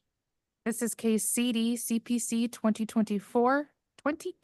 This is a request to approve a rezoning from District AGR, which is a agricultural district, to R7.5, a residential zoning district, on about 57 acres, generally located at the northwest corner of Northwest Cookingham Drive and North Robin Hood Lane. Justin Smith is the staff planner associated with this case. However, Larissa Chambi will be presenting it in his absence. And the applicant team is in the room with us. Morning again. Good morning. Okay, as was previously mentioned, this is a rezoning without plan for 3704 Northwest Cookingham Drive. The subject property is located in the north of the city as shown by the arrow. Here is an overview of the property. You can see it's zoned AGR. It's approximately 58 acres. The future land use for the area recommends residential low density. The applicant is proposing a rezoning to R-7.5, which is compliant with the KCI area plan. There's a portion of the site, hang on, I'll go back. That has a regulated stream on it on the south.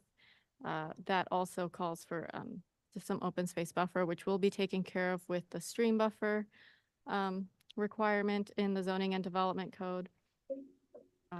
An AGR property has a minimum of 40-acre requirement. The applicant is proposing the creation of 3 residential lots. This matches that KCI area plan recommendation. The proposed lots would have to be compliant with that septic requirement, and that's has to be over 3 acres. Again, here's a look at that stream buffer plan. And here's a view looking northwest from the intersection of North Robin Hood Lane and Northwest Cookingham Drive. And a view looking south on North Robin Hood Lane.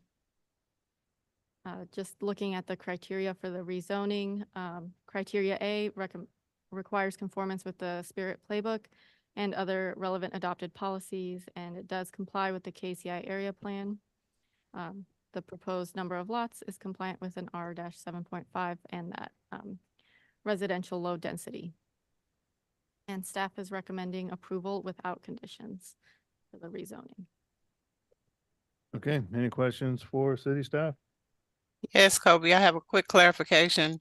Okay. Larissa, did I hear you say septic? Yes, there's currently water that goes up to the property, but no sewer. So they'll have to have septic on the future properties. So is that the same for the commercial red under that? I don't know about to the south. I just know that up to the right on North Robin Hood, there is no sewer extension. Yeah, nothing north of Northwest Cookingham. It's on water lines or sewers. Okay. Thank you. Okay. Anybody else have any questions for city staff? All right, with that, good morning applicant. Morning, Commissioners. Sean Duke with Snyder Associates, 201 Northwest 72nd Street, Gladstone, Missouri. I'm here with the applicant. We basically are rezoning this property so he can build himself a new home on the property. There's an existing house on Cookingham already on the south end of the property. He wants to build a new house north of the drainage channels there in the middle of the property, and the rest of it tends to remain as farmland. But to meet the criteria for an additional lot for a house, we had to rezone it. So that's kind of why we're here. We're rezoning it to match the area plan. So it's the R-7.5. There's some lots, some developments that have already done this already in the area as well. So we're just meeting that criteria. So it's the 7.5 meets that. There is no sewer for the property. There's going to be septic required to get permitting through the health department for that. Because the sewer is not, it's fairly far south of the property still. south of 435 before someday it'll extend this way, I'm sure, but right now it does not, so. But if there's any questions, I'd be happy to answer. You're gonna do a lot split at some point? Yep, that's the next process. That'll be a minor lot split once Yeah. we get the rezoning done. So Okay. we have it ready to submit once we're finishing up the house plans and make sure we have that plot plan ready to go at the same time. Okay. Any questions for the applicant? Just any clearance on the property at all with regards to trees or anything like that? At this time, we don't have anything planned as far as clearing trees, but most of the property is open right now. The only trees are really along where the drainage channels are. The regulated stream there is on the west side of the property. There's another channel there kind of across the middle of the property that's not a regulated stream. But we don't intend to clear any of that unless it's, something somehow is determined that the trees aren't, well or something. There's no plan to clear a tree or anything. It's all pretty well open before he's going to put the house. Okay, great. Thanks. All right. If there's no more questions, I'll open it up for public testimony. If there's anybody out there that would like to speak regarding docket item number 6, please come forward or raise your hand using the Zoom feature and you will be called upon. Seeing none. Okay, so we'll close public testimony then. Anything else to add? All right, we'll close testimony and speak amongst the commission. There's nothing to discuss. I'll take a motion, please. Chair Crowley, move to approve docket item number 6 without conditions. Second. I've got a motion and a second for approval of docket item number 6. Ms. Meredith, can you take roll call on the motion, please? Commissioner Allender, Aye. Commissioner Arkin, Aye. Commissioner Beasley, Aye. Chairman Crowell, Aye. Commissioner Enders, Aye. Commissioner Hassick, Aye. Commissioner Lynch, Aye. Commissioner Padilla. Aye. Okay, looks like the motion passes 8-0 then. Thank you for bringing it in. Thank you. Yep. All right, with that, let's move on to our docket item number 7, please. This is case CD ROW 2023-7. This is a request to approve a vacation of public right-of-way of about 162 feet, generally located on the west side of Santa Fe Street between West 11th Street and Union Avenue. Matthew Barnes is the staff planner associated with this case. However, Larissa Chambi will be presenting in his absence, and it looks like the applicant team is in the room with us. Okay.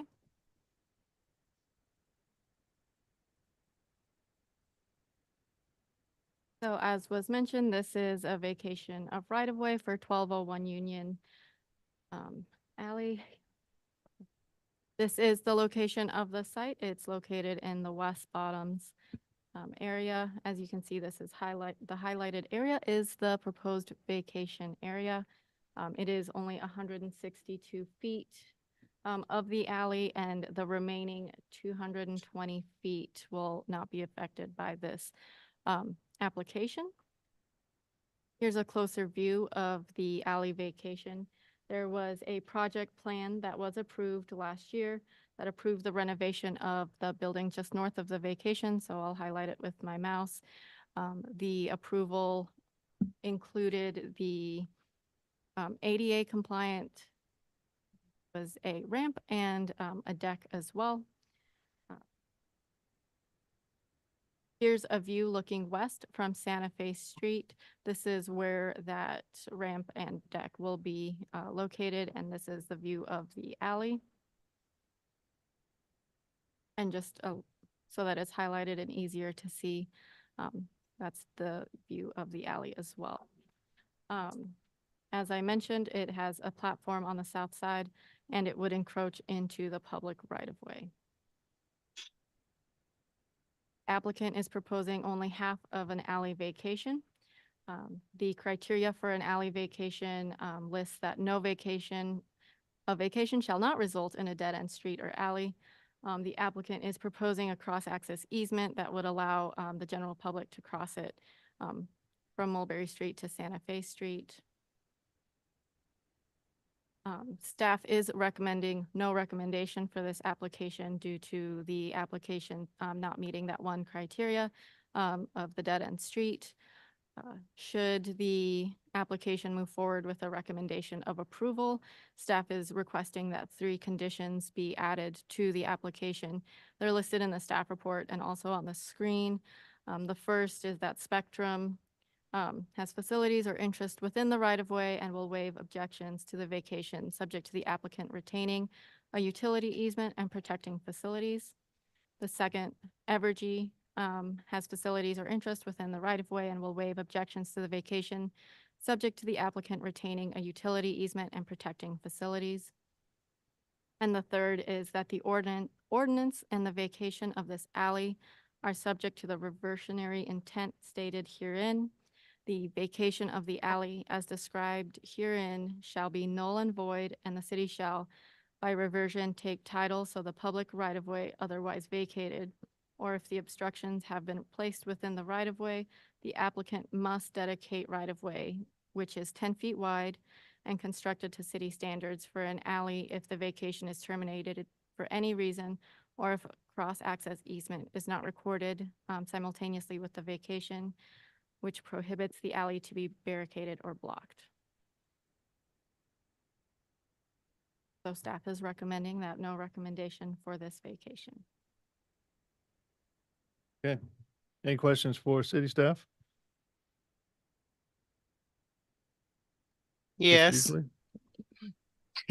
Since ahead. we're only doing half the alley, does that mean that the applicant does not own the property on the other side?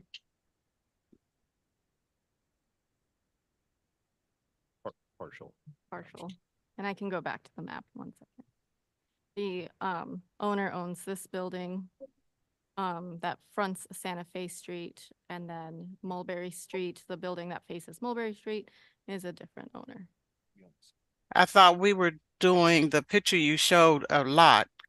Yeah, your pointer was there. Come back below the yellow. Oh, this. So if you're only doing half of the alley, does the ownership of this lot, is that different from the applicant? No, this property to the south is owned by the applicant. So why are we just doing half of the alley vacation?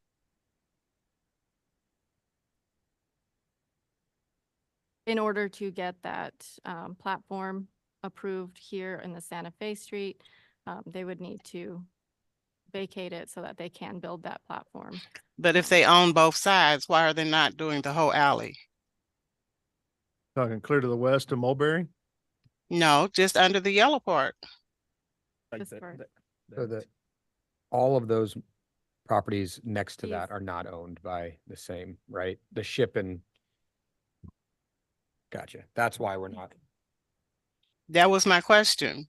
Yeah, so just to the west, after that blue line, there's like 1, 2, 3, 4, it looks like, that are not owned by the applicant. So Okay, he I'm not owns- looking that direction. I'm looking down. The applicant does have a presentation, so we can. What, the way I understood the staff's presentation was to remain, or to allow people to travel from west to east and east to west still. That's why it's half. Because you're talking about That's- not east to west half, right? You're talking about the width, the full width. I'm talking about the full width. Yeah. Because I thought initially when you do a vacation, if the property is not owned by the applicant on both sides, the owner of the other side has to also agree to the vacation. Yeah. And so that's what I'm asking. So if they're only asking for half of the alley to be vacated, does that mean they do not own the property on the other side that would? No, my understanding was that it was staff's effort to maintain mobility from west to east and east to west. I'm not questioning that. They do own the property to the south. And they're choosing to only vacate half.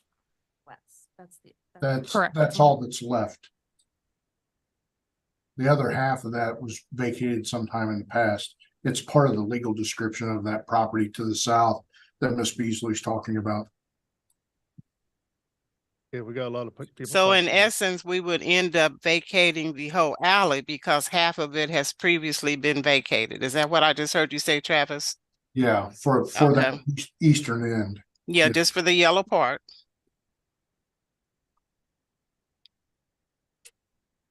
That's all that's before us today is the piece within the yellow.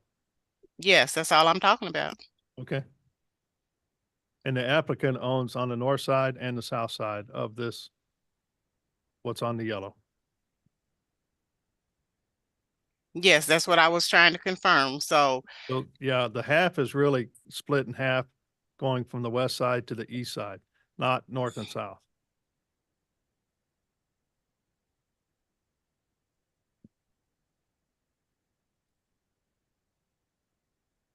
That makes sense? no. There's an applicant presentation. Let's let the Okay, let's wait for applicant the, join us and then yeah, we'll go from there. thank you. Okay, good morning. Good morning. Hi. Thank you, commissioners. My name is Grant Romis. I'm with Samara Road representing West Bottoms Propco Master LLC, who's the owner of both sides of the alley. I should have a David Lawrence on the, there he is, on the call. He has a slide deck that he prepared that I'll speak to that will provide a lot of helpful context, I believe.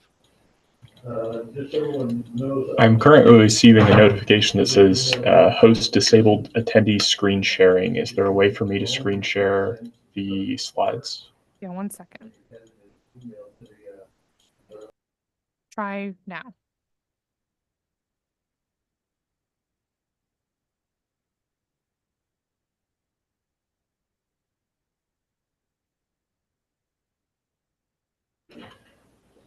Can you see my screen? You're displaying the Zoom meeting right now. Okay.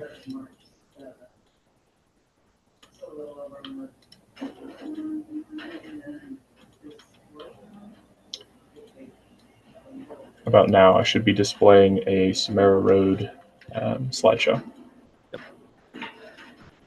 Yep, it's up. Sounds good. Excellent. Thank you, David. I might just have you skip to the next slide. So for context, I think this is at face value, this just looks like a partial alley vacation. I wanted to provide a little bit more context because I think it's very relevant to the discussion of vacating only a portion of the alley.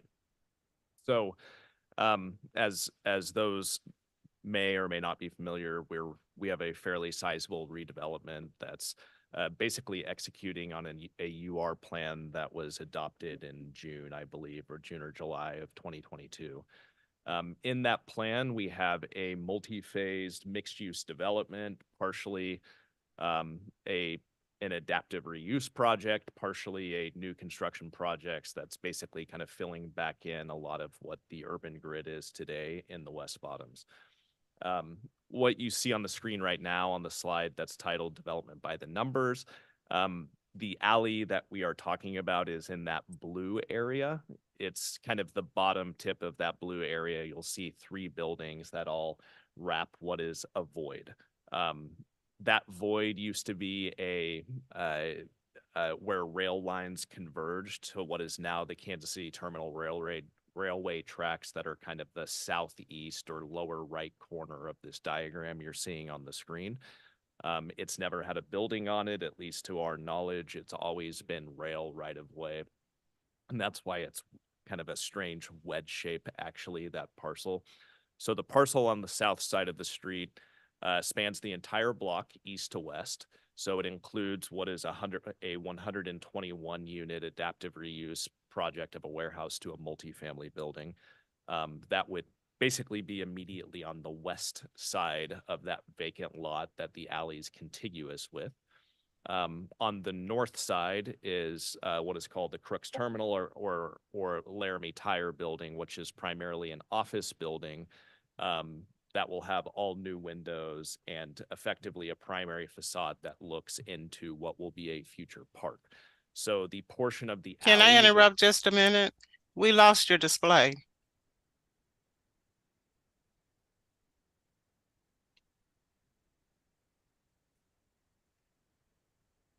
David, I think we lost your screen.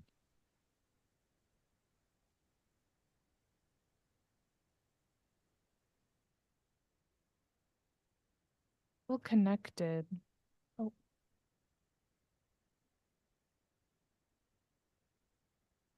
There's 2 Davids. I apologize. I lost connection on the first session. Trying again.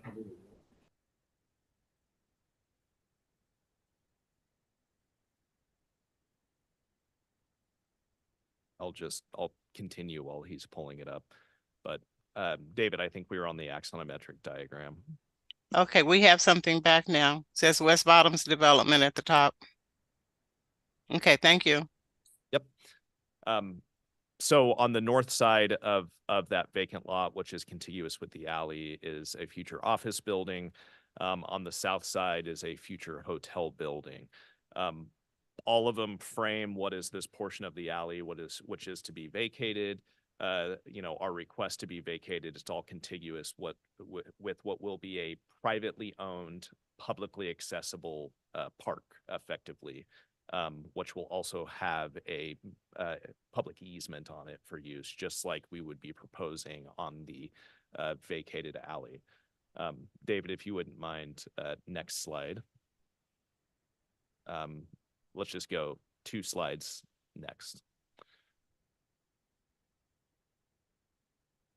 So that alley currently is effectively, call it unimproved for the most part. I think the picture that staff had brought up shows that there's ponding water, it's gravel. It was effectively a laydown yard for the building next door, in addition to the kind of convergence of railroad lines.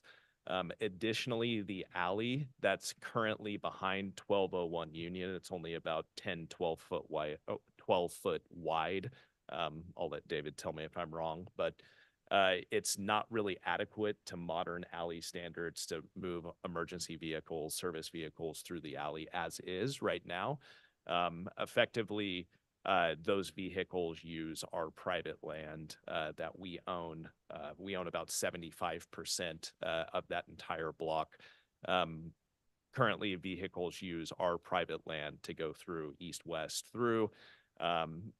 There's everyone's dumpsters are out on the alley. Again, this is unimproved with potholes, standing water, gravel. So unfortunately, Waste Management has to drag dumpsters on wheels through gravel and mud, which is very unfortunate. These improvements that we anticipate happening fairly soon will help alleviate all of that. But effectively, this is part of a master plan solution between public space, building use, building reuse, and then also the associated alley improvements that will happen here. So again, as I was mentioning right now, I think that the ship, if anyone who's been to the ship actually uses that sometimes for little impromptu concerts. Also, they have an entrance on the south side of the alley. They've already kind of started to establish it as I would say more than your typical utilitarian alley. And if you wouldn't mind going to the next slide, David. So this is the diagram of our UR plan. So the purple buildings that you see on screen, pinkish purple buildings. So those are all adaptive reuse projects where we're maintaining historic buildings. The pale yellow, those are all new construction projects. The green right in the center, that's effectively what is contiguous with the requested vacation. Those red lines demonstrate that the future use and current use in the kind of corner where the ship is, which is the gray box, are effectively all activated frontages, whereas the original use of those buildings in their previous industrial and warehouse life certainly did not activate the ground floor. So I will say this is a very non-traditional or historic treatment of these buildings where we plan to actually make these primary frontages onto a public space. And I'll tell you, and you can skip to the next slide, David. I think it zooms in a little bit, but I'll tell you, we think it's very important to both the success of this public space and the functionality of this alley that we do several treatments here. So, and I'll get to a couple of visuals at the end. So one thing the alley vacation does is it allows us to put a dock high platform, as mentioned by staff, on the backside of what you see as Block E, Lot 2, Laramie building. Again, we feel like it's important for that to be a primary entrance to that building, for it to appropriately address a future public space. And in doing so, we need an actual platform added to that building to get people up to that level 1. So that includes ADA accessible ramps, it includes overhangs, and it includes effectively an encroachment, what is currently the alley today. So, it's a little bit twofold. One thing that with the vacation of the alley, the changing of the property lines allow us to put a substantial amount of more glazing on that facade. State Historic Preservation Office just magically approved more windows than what was actually shown in the drawings that you brought up. We feel like that's very important to the vitality and safety of a public space, which this alley again is contiguous with. We feel that the uses on the ground floor being active effectively make this, I would say, not necessarily an alley. And again, to the safety of the public space and the considerable investment that the city of Kansas City is going to make in that green space out there, we feel like it probably warrants a little bit of an unorthodox solution here.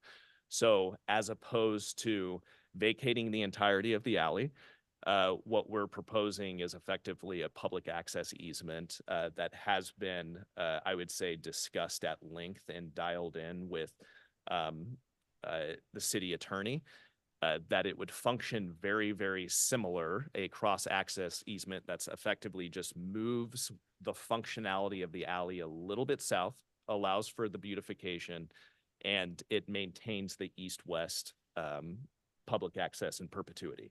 So just like a right-of-way, it allows east-west public access, but the thing it does is it allows, again, the glazing, the entrance, and not having to have the encroachment issue that would otherwise be in that building to the north of that alley. So in doing so, whether we vacate the rest of the alley or not, which I do not think is in the best interest of in this situation, the alley will be part of greater public improvements via the West Bottoms TIF plan that was adopted a couple weeks ago. And we will be responsible as a community improvement district, future community improvement district, and private owners of having a maintenance obligation of that alley, whether it be public or private. We feel, again, it's in the best interest to keep it public because I don't like removing public land in any cases, but keep it public, paired with a public access easement in perpetuity. So I think the property owners in that gray box you see on the northwest portion of this alley would prefer to keep it as public land, public right-of-way. We agree with them. And I'll say we do own enough of the block to effectively have a petition where we could, in theory, go request a vacation of the entire alley. Again, I just don't think it's in the best interest of that. This alley is contiguous with a future public space and needs to be designed cohesively to maintain the functionality and have basically an exceptional park here in the West Bottom. So David, I'll ask that you click. Can I ask you a quick clarification question before you change slides? Yes, did I hear you say Block E, Lot 4 is city owned? It's privately owned, and it will be a city park effectively on that land. So it's a city-funded, privately owned public park. So it'll have a public access easement in perpetuity. So who's the owner? We are the owner. You said you are the owner? That's correct. Okay, thank you. So I'm going to leave this graphic for reference because I think the colors just trying to give a little bit of context to the next image. If David, you would now go to the next image, I think this helps show it in 3 dimensions a little bit better, but effectively the green is the green, that's the future park. The yellow is the maintained public right-of-way. The orange is effectively what would function as a new alley, but via a public access easement. And the blue is basically the allowable area where we would be able to come out, build what is now kind of the front door of that building that's on the north side. So where you see all that brick infill, all of this allows us to get what will end up being probably 65% of that facade is glazing, which again, eyes on the park in this instance, we feel very important to safety and just vitality of the space. And then David, would you mind clicking to the next image? So again, this is what it is today. So alley on the right side here that you see going off into the distance. And then next image shows basically what is proposed as the future case. So again, you can see the functionality of the alley. This shows it, you know, at nighttime whenever you don't necessarily have the service vehicles on it, and we can, you know, request to close it down for an event or something that would be in the public space. But you can see that the intentionality is to have basically the ground plane being a cohesive design, but provide a wider easement that allows the emergency vehicles, the service vehicles and everything to basically go through this portion of the alley. So, and then I think you can click, I have basically a summary of, I guess, the reasons we, you know, certainly feel it's appropriate. You know, one thing I did not mention is that parcel on the south side. Again, we own the parcel on the south side there that spans the entire width of the block. We are putting a conservation easement on that parcel, which basically eliminates our ability to build anything else on that land. So we are hamstringing that parcel on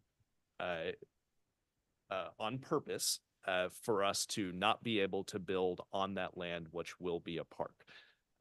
Additionally, we're putting a public access easement on it. So there won't be a building there. There can't be a building there. And so that will always be an alley that's exposed to that park. And I just, again, want that to be noted because it all functions together and part of in this neighborhood master plan. You know, additionally, I think widening it, the improvements, just setting it up to where it's actually more appropriate for events, emergency vehicles, the uses that will be on the ground floor of all these buildings. And then certainly the easement being approved by city legal.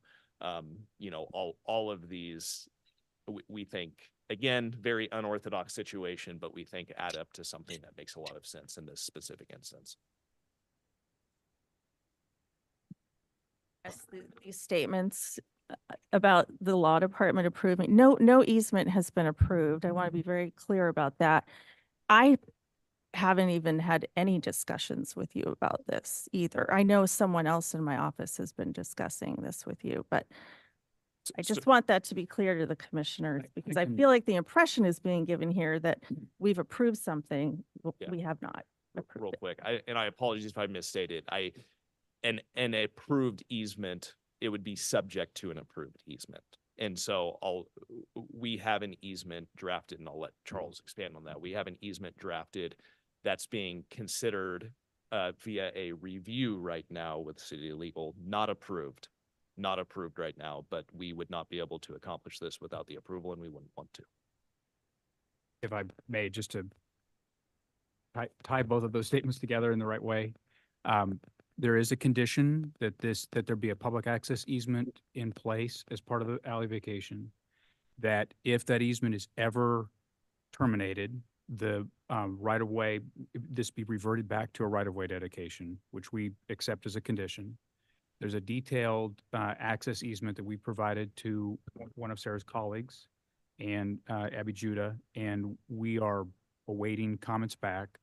This request will not, this is just a statement, this request will not be in front of a council committee until we are square with that access easement.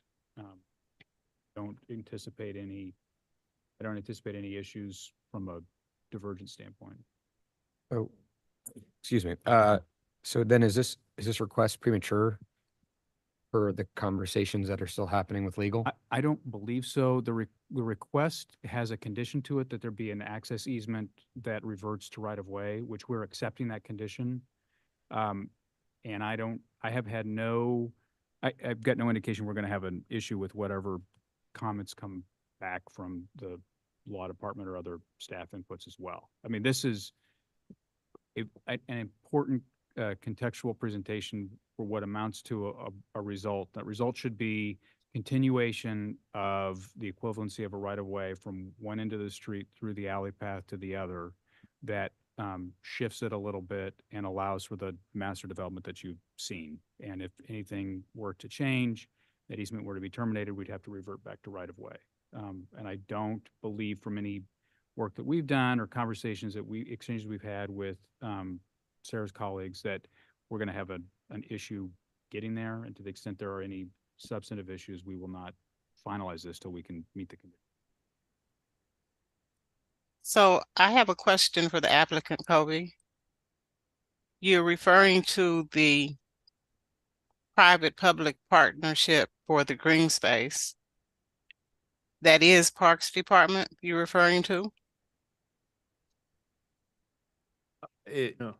No, it's not Parks Department specifically. So it's the effectively it's this public space as part of our neighborhood master plan, originally established in the UR.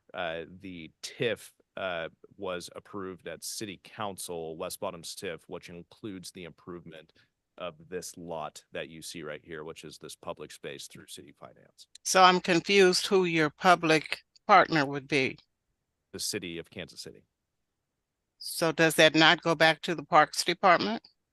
I might add, just in the context, this is part of an overall UR plan. The reference really is more in the sense that the private developer is going to develop the park, remake the pathway, which is now a pretty tough alley, develop the building next to it, and then the alley, the pathway connecting to the alley and the park are going to be dedicated for public use, but they're all going to be private facilities. Okay, so that goes with some of our other developments where the park will either ask for funding or they'll ask for dedicated green space.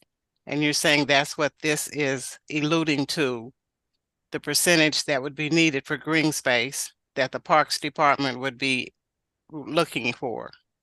You're saying within the private developments, the percentage of green space? Yes. Yeah, this that's a much more comprehensive thing here with the 12, 13 individual projects we have within the neighborhood. But this component of it, though small collectively, is contributing to that. But who's maintaining the public space once it's built? I get who's going to fund it from a capital perspective, but then there's a ongoing maintenance. Bruce, thank you. That's a great question. The developer is, we are, and that will be a term, that is a term in the easement and the agreements that we have with the city for the rest of the development as well. This will be maintained by the private owner. Okay. Can you tell us a little bit more about exact footage off of the face of building that you guys are adding this walkway, and then how wide is the new proposed easement? It's approximately, and I'll let David correct me, but it's approximately a 10-foot platform and then approximately a 20-foot easement. But there's probably more specifics. I think the distance, again, it's being worked out in what would be language for consideration for the city attorney. We're flexible, I guess, on that portion. You had mentioned earlier something about a 12-foot width in the remainder of the alley? Yeah, the remainder of the alley is, it was originally sized for a rail to go through there. So effectively it was like residual. There used to be a track that would deliver to dock high buildings that are all along that alley, inclusive of the Crooks Terminal building. Crooks Terminal building just didn't. So it was never like a established standard width alley in Kansas City. West Bottom certainly has a lot of very unique situations and atypical dimensions. Endpoint. So just to clarify, because the way that image shows, it seems as though that the width is almost 30 feet in the yellow. And then you'd have 10 and 20. I believe it Oh, I ends see. up being about 30 feet, and I might be wrong. It's probably less than that. But the dock on the building we own on the south side of the alley, it's a ways off the property line. Okay. So part of that is we're not developing that. We're maintaining that width as is for the rest of that to the west as you go out towards Mulberry. Functionally, it works wider than 10 feet. The actual public land is only about 10 feet. I have this might be a question more for staff. There appears to be a power line pole that falls almost directly in the middle of the new proposed alleyway, and it falls outside of the property line. Whose responsibility would it be to move and or remove that pole? You guys. Okay. Yeah, so part of part of this alley, there's all streets on all sides of this public space, Union, 11th, Mulberry, Santa Fe are all being improved. There's comprehensive utility upgrades. Part of that is with Evergy, with telecom. And so the pole that's existing there today is actually there's going to be a temporary maintenance of that pole for a building that we own. It's only serving our properties. But it'll eventually go to an underground 3-phase situation for those buildings. It's just we have to upgrade the electrical in those buildings. Questions? Yeah, keep going. Cool. Any more questions for? Supportive of the project. Appreciate the clarity that Sarah added because I was confused as well. Because I feel like we've seen a lot of encroachment projects similar where because these aren't ADA accessible buildings, you all have to bump out across the property line. So this encroachment is not approved yet, correct? The encroachment on the alley. Yeah, it's not approved yet. I can answer, I'm not sure if you're done with the. Well, that's my first question. So is the encroachment approved yet? So, No. No, there's not a request for an encroachment license on the alley. There's a request to vacate the alley instead. So that's what this. And then, and so again, I'm supportive of this. I think it's smart, makes sense. If the encroachment were approved, in theory, you all wouldn't need the vacation, except that you all want to improve it and maintain it in your own way. It's actually a more, and I was thinking about this in the context of the, is this premature question? So, one, I feel for the role that you have when we have larger complex things like this that have been going on for a while, because the commission sometimes only gets a little part of the larger. So part of the answer to, is this premature? And could we just do it with an encroachment permit? Is a good way to kind of respond with the project overall. So this is a $550 million placemaking redevelopment that the city has been working on with the developer for the last 2 years. This vacation request, which really I would say amounts to a shifting of the public access throughway about 10 feet away from the building and doubling the size of that pathway, is actually the project can't proceed without this vacation. Partly because, as Grant has mentioned, there's historic tax credits are tied to the redevelopment of the historic building, which means that those improvements need to be, for financing reasons, also on private property, not on the public right of way. The conservation easement also brings with it some financial benefits that then make a $550 million project feasible. And so some of this is to answer the very thoughtful planning that has been going on between the developer and the city, which is what I think you see here.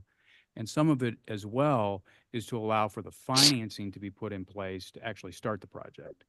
So this is more important than the vacation versus encroachment, but we're trying to create it in a way that has the same impact from a approval standpoint. That makes sense. That's helpful because, again, supportive. Was just curious because it seems like an encroachment would do it unless you all wanted to build it the way that the city wouldn't have built it.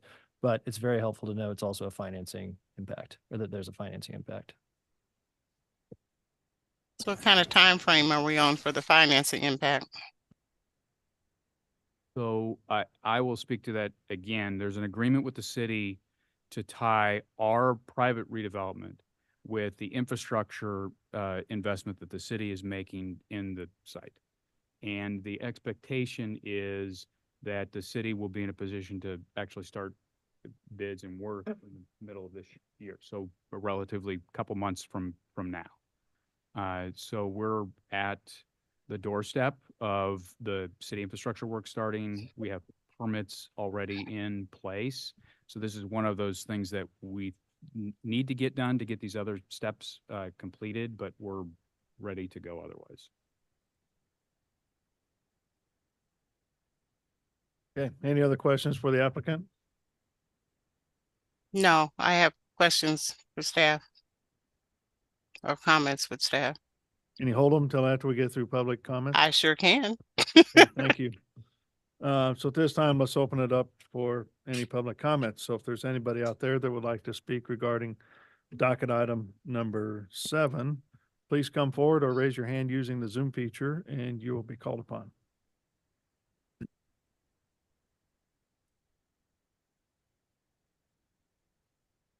Seeing none. Okay, we'll go ahead and close public testimony.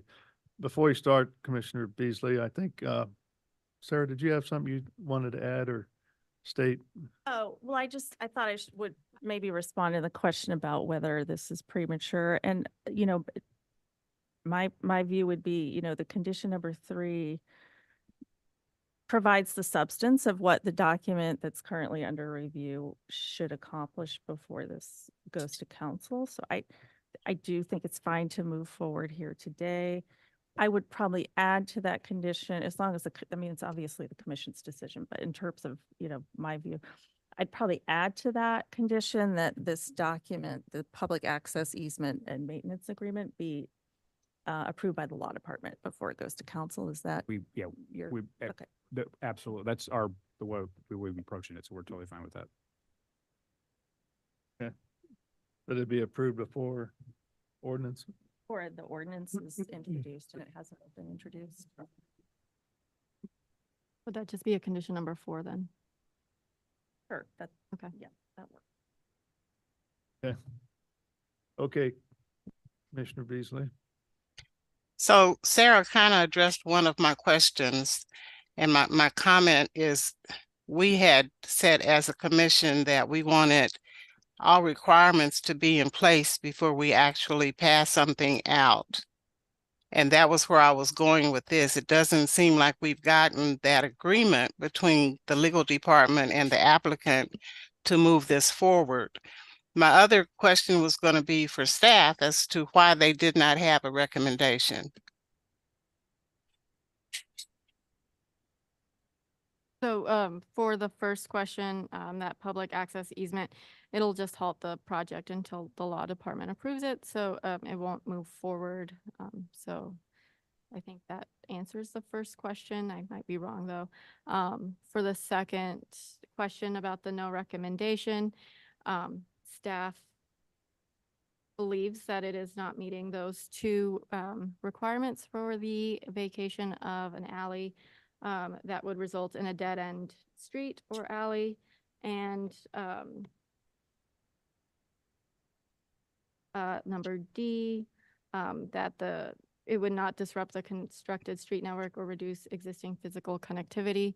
The applicant is proposing that public access easement that sets a precedent of what we might see in the future with vacations, with applicants requesting that in lieu of keeping the streets connected or creating dead-end streets. And so staff is moving forward, and the applicant has requested that this move forward. So we are moving forward with that no recommendation. Thank you, Clarissa. I am in support of the project, but I'm not in support of moving it forward without having the agreement with the legal department in place.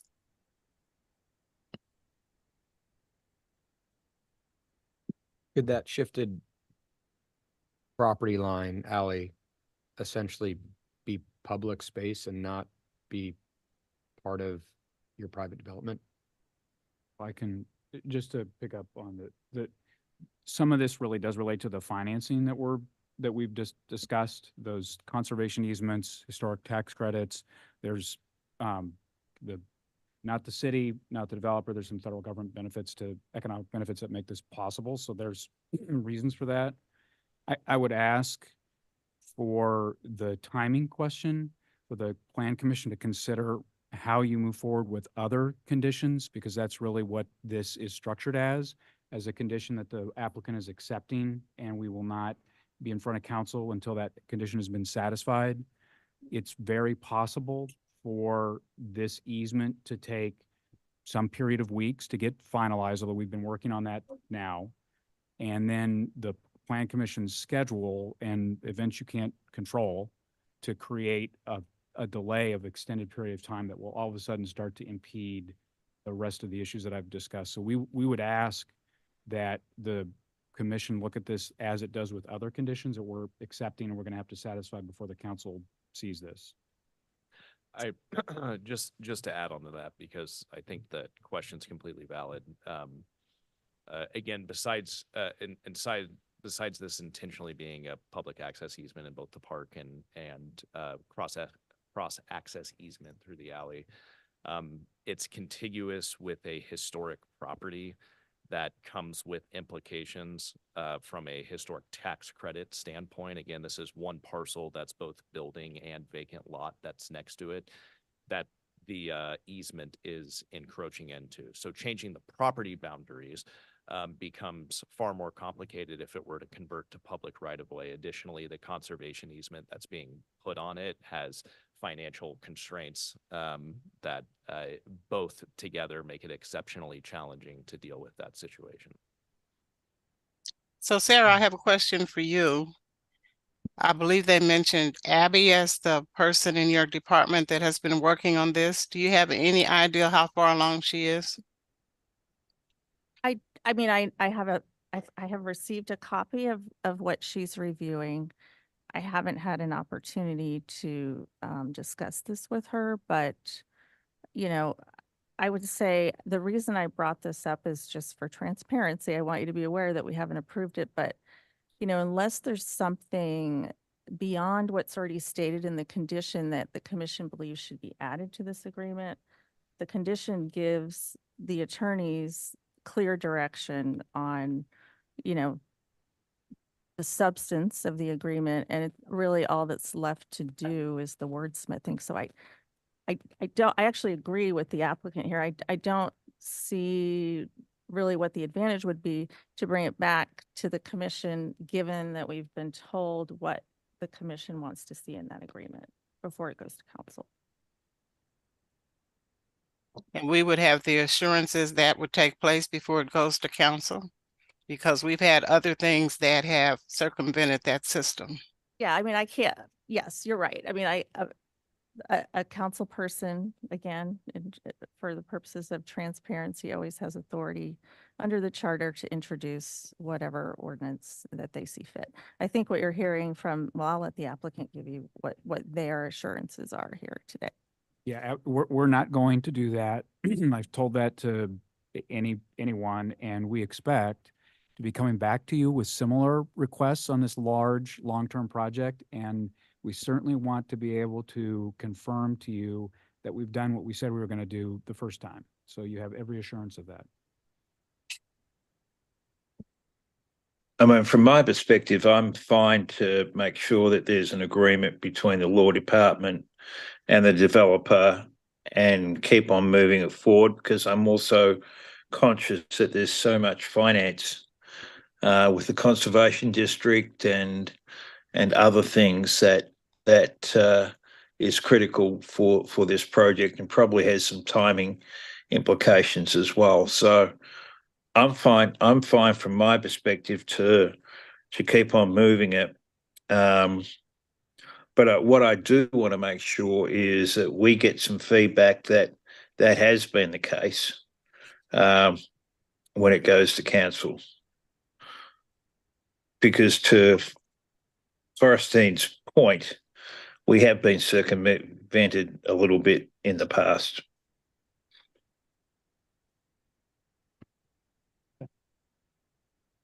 I think we're done with public testimony. We're done with Anything else to add?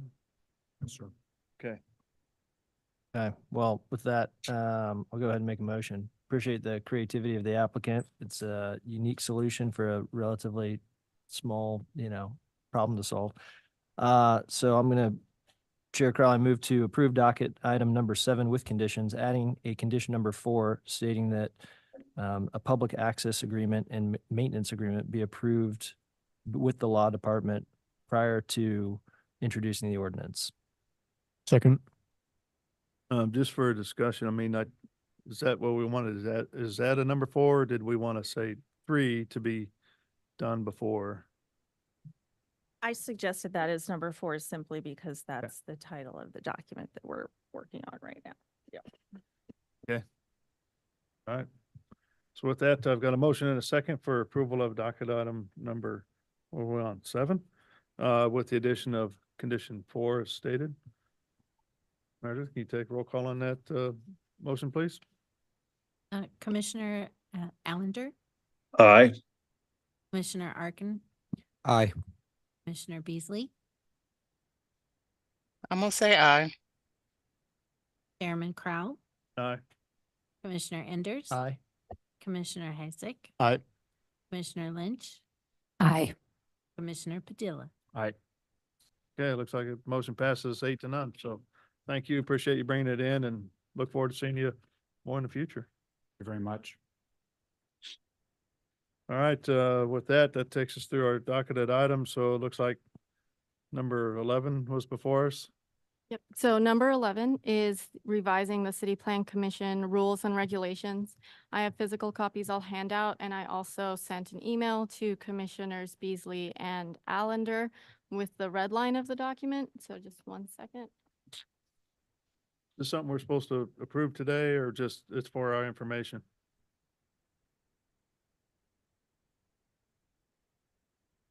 It is something to approve today. We've got to take like a 5 or 10 minute break. Okay. This is coming forward because we've been asked to move our meeting dates from Tuesdays to Wednesdays, and the rules and regulations specifically say that meetings happen on Tuesdays.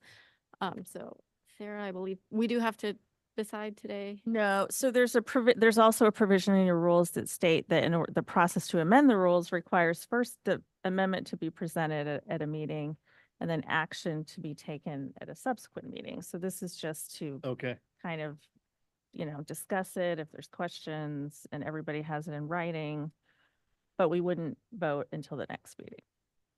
Okay. And even the next meeting is not going to be on a standard day anyways. Right, and so that's why I don't know how much discussion you've had with staff, but what I'm recommending there because of this unique situation is that you have the authority as the chair to call a special meeting. So, and to cancel a regular meeting, so you can cancel like the scheduled first meeting in May, call a special meeting for the date, is it the 8th? May 8th. And then at that meeting on May 8th, we can vote on the rules to change all future meetings to the first and third Wednesdays of the month. Is that confusing enough for everybody? It's just because we have this wrinkle in our rules that don't allow you to vote on the rule change the day it's presented. That's why we have to do it that way. And what is the reason for moving it to a Tuesday to a Wednesday?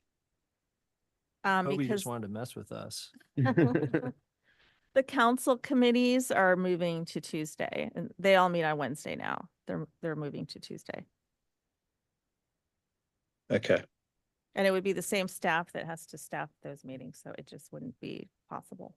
Yeah, and that's to give them more time. So right now, like a planning commission meeting is on Tuesdays whenever it's over.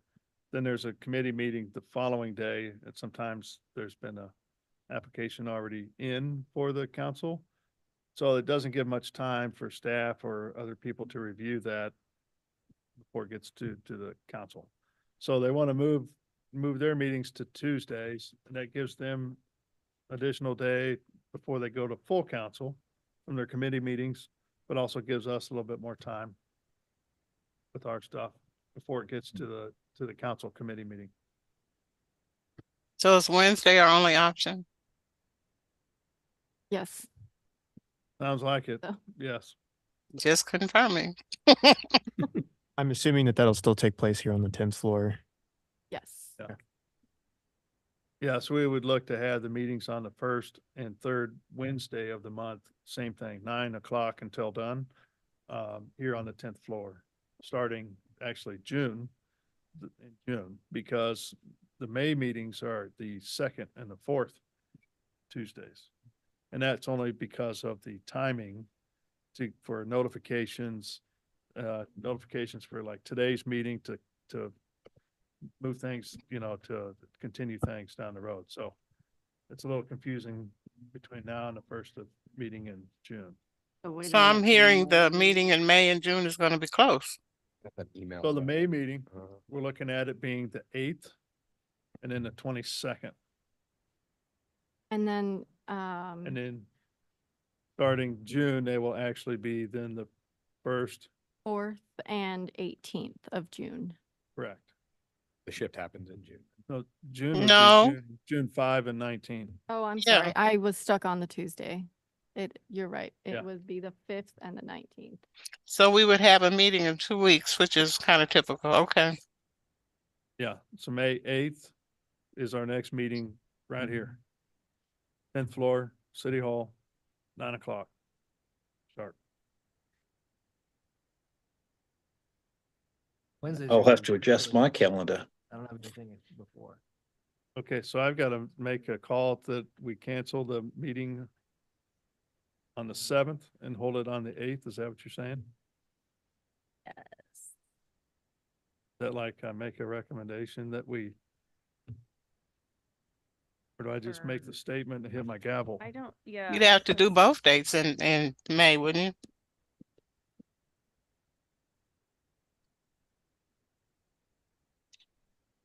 No, you don't need, I mean, there's not a requirement for a vote on that. You have the authority. Okay, so I make the call that we cancel our meeting that's scheduled for May 7th and postpone that to May 8th. And we have a special meeting on the May 8th, 9 o'clock, City Hall, 10th floor, 9 o'clock sharp.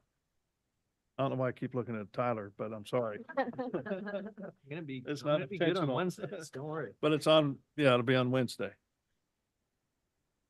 And at the same time, can I go ahead and just say we're going to cancel the 21st and also have a special meeting on the 22nd, which is also Wednesday. Yep. 22nd, right here, City Hall, 10th floor, 9 o'clock sharp. I'll look this way. Okay. Very good. Anything else? Do we need to vote in a vice chair today? Or does that have to be published? Was it on the agenda? It was not on the agenda. Can you put that on the agenda for next time to vote for a vice chair?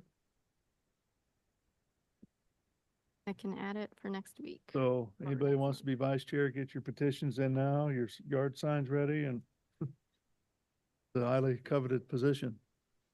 Does that mean if you don't show up?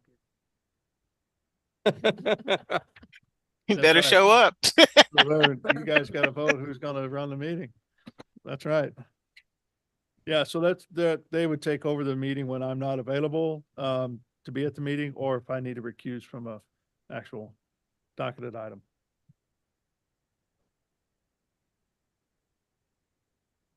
Ready for that next meeting. I think there's an invitation sent out for an appreciation event, board appreciation event. That's on the 24th. That's next week. Right? Yeah, next Wednesday. Down at, I think it's at Boulevard Brewery. So Correct. hopefully everybody can attend from the board. Says which day? I'm sorry, Which day again? it's the 24th, next Wednesday. I had the 25th for some reason. I had it as the 24th. Yeah. Hope to see everybody there. I think Kokithia is going to be able to join us at that one. So Okay. that'll be good. Bruce, I don't know. Hope you can No, make it. I probably won't be making it, but anyway, I'll be there in spirit. Can you put one of those things that's on wheels and it's got a screen, a TV thing, and you can wheel it around? Just with my face on it? Yeah, Sure. that'd be kind of cool. All right, anything else? Thank you, everybody. Motion Thank to y'all. adjourn. Take care. All right. Bye. Bye. There you go.